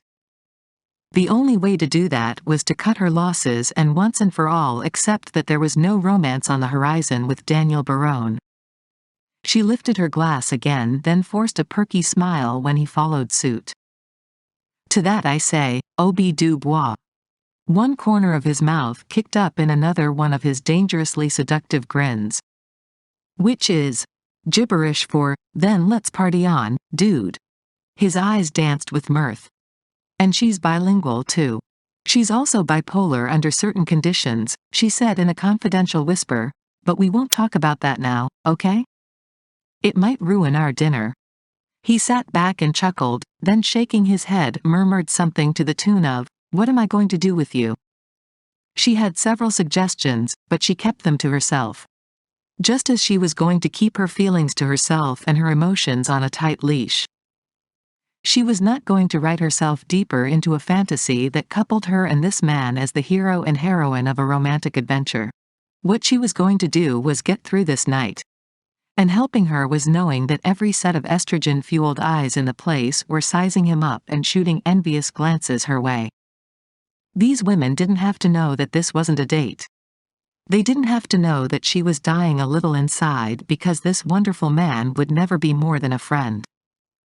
And they didn't have to know that she was looking good when what she'd wanted to look was loved. They left Bella Luna around 9:30. Daniel was a little perplexed by his actions when he walked her to her door and had more or less given her no choice but to ask him in. She'd excused herself with a "be right back" the moment they'd stepped inside. When she joined him again in the living room, she was wearing her glasses and carrying 2 tall iced teas. Dry eyes, she'd said, explaining the glasses as she set his tea on the table beside the sofa where he'd sat. Then she settled herself in a wing chair across from him. Daniel knew that if she'd had her way, this little scene wouldn't be playing out. She hadn't planned to ask him in. But, since he hadn't wanted to leave just yet, he'd merely smiled, walked through her door and gotten comfy. That had been 10 or 15 minutes ago. Now he was slumped back, drifting on a pleasant haze to the dreamy strains of a moody, bluesy sax that played softly on the CD system. The cool hum of her air conditioner and the vanilla scent of a burning candle soothed him. The sight of her curled up in the wing chair across from him, the cat purring on her lap, made him smile. He'd done that a lot tonight, he realized, closing his eyes and sinking into a contentment he hadn't felt in quite some time. Shy, timid little Phoebe Richards had a wicked sense of humor when she finally dropped her guard and let it come out to play. Somewhere during the course of the evening, right around her "party on, dude" line, he calculated, one corner of his mouth twitching into a crooked grin at the memory, something had definitely loosened up between them. He hadn't yet defined it, but something had altered in the way she regarded him. It almost felt as if she'd decided, the heck with it. What you see is what you get. Like it or lump it. It matters not to me. He'd liked it. A lot. He liked that she gave back as good as he gave her. He liked that she laughed and asked him questions and had enjoyed the heck out of her pizza. Yeah. He'd liked it. Well, except, maybe for the dawning realization that from that defining point on, she had also started looking at him differently. Her cheeks had no longer pinkened with that pretty, delicate blush when their gazes had connected over the table. Her eyes had lost that tentative, almost dreamy spark of sexual awareness.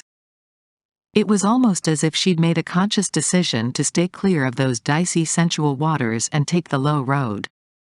Actually, there was no almost about it, he realized the further he thought about it. It was exactly what she'd decided to do. She was attracted to him, that had been apparent from the get-go, but she'd purposefully pulled away. He let that thought snag then finally settle. This was good, right? This is what he wanted. Right. No spark, no sizzle. Just friendship. Just comfort. He hadn't even had to outline the ground rules for her.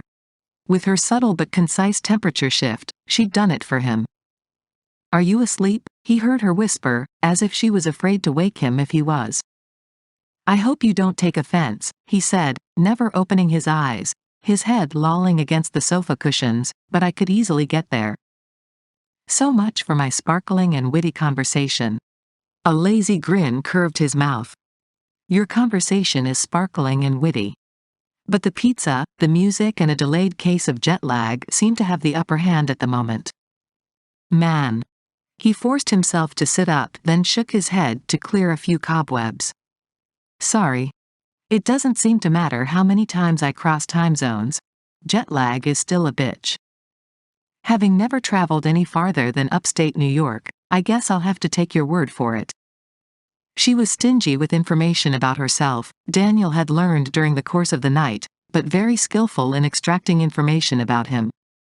She'd had him singing like a canary. Her warm smiles and interested questions had prompted him to share stories of the places he'd been and the things he'd done. In fact, he'd talked so much that he was a little hoarse. He hadn't spilled this much information since, well, he couldn't remember ever sharing so much of himself with anyone. Why is it, he wondered aloud, that you have a detailed account of damn near every month of my last 8 years and I still don't know anything about you? She stroked her hand across Arthur's back. Possibly because you live a fascinating, amazing life and I don't, she suggested with a lift of her eyebrows. He met her eyes then, not at all surprised when she shifted her gaze back to the cat. She didn't want the attention focused on her. She felt uncomfortable when it was, and had capably transferred it back to him all evening. Not this time. He'd had a question burning for about 24 hours now and he was determined to get an answer. Phoebe, tell me something. You and this Collins character. How did you?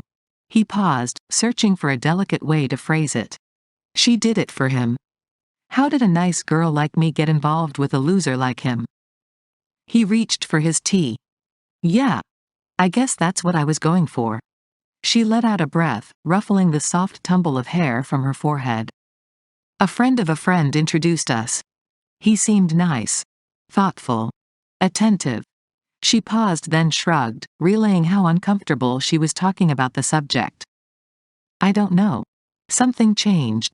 Thoughtful turned to needy. Attentive changed to possessive. Possessive, well, you saw what it changed to. Yeah, he said, swallowing back the knot of anger provoked by the memory of Jason Collins's hands on her.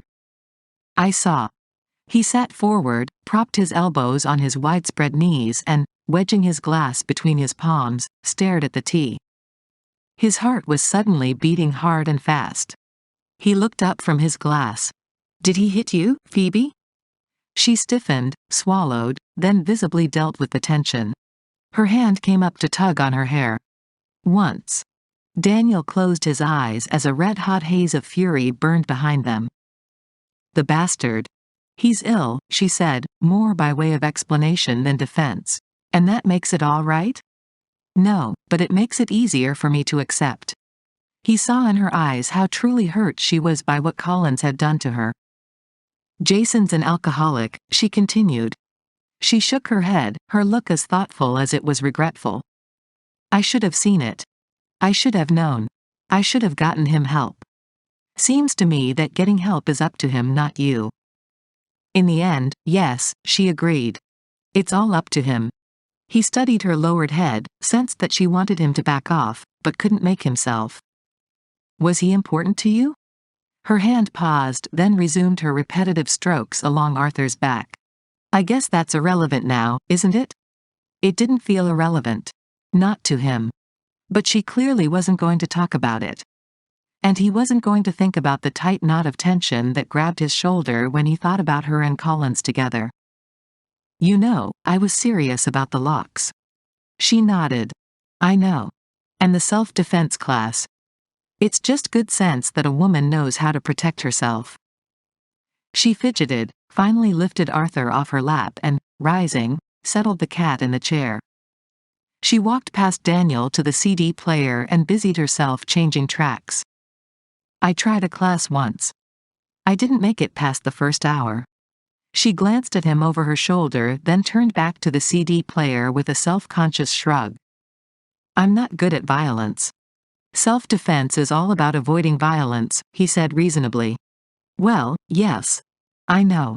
But you still have to use violence to defend yourself. I couldn't do it. The thought of it makes me physically ill. She turned to face him, her arms crossed beneath her breasts, hugging herself as if she was warding off a chill. We could sugarcoat it and say I'm non-confrontational, but the honest truth is that I'm pretty much a coward. An abhorrence to violence doesn't make you a coward. It makes you human. The flip side, however, is that avoidance of reality makes you vulnerable. The way you were last night. I don't like to think about what would have happened if I hadn't been there. She gave him a tight smile that didn't quite conceal the fear she tried to hide. I don't like thinking about it either. But they both knew that she had to think about it. She had to think about it a lot because Daniel had a very strong feeling that Jason Collins wasn't going away anytime soon. Because of that feeling, Daniel had pretty much convinced himself that he had a viable reason for not going away anytime soon either. He stared into his glass for a moment, realizing that what he was about to propose probably wasn't wise. After spending the evening with Phoebe, he understood that what he really wanted from her was something he couldn't take. He wasn't sure he entirely trusted himself, either, to do the right thing by her and keep their relationship platonic. Because he cared about her, though, he was going to give it his best shot, even though he knew he was luck. Phoebe, sit down. I've got a proposition for you.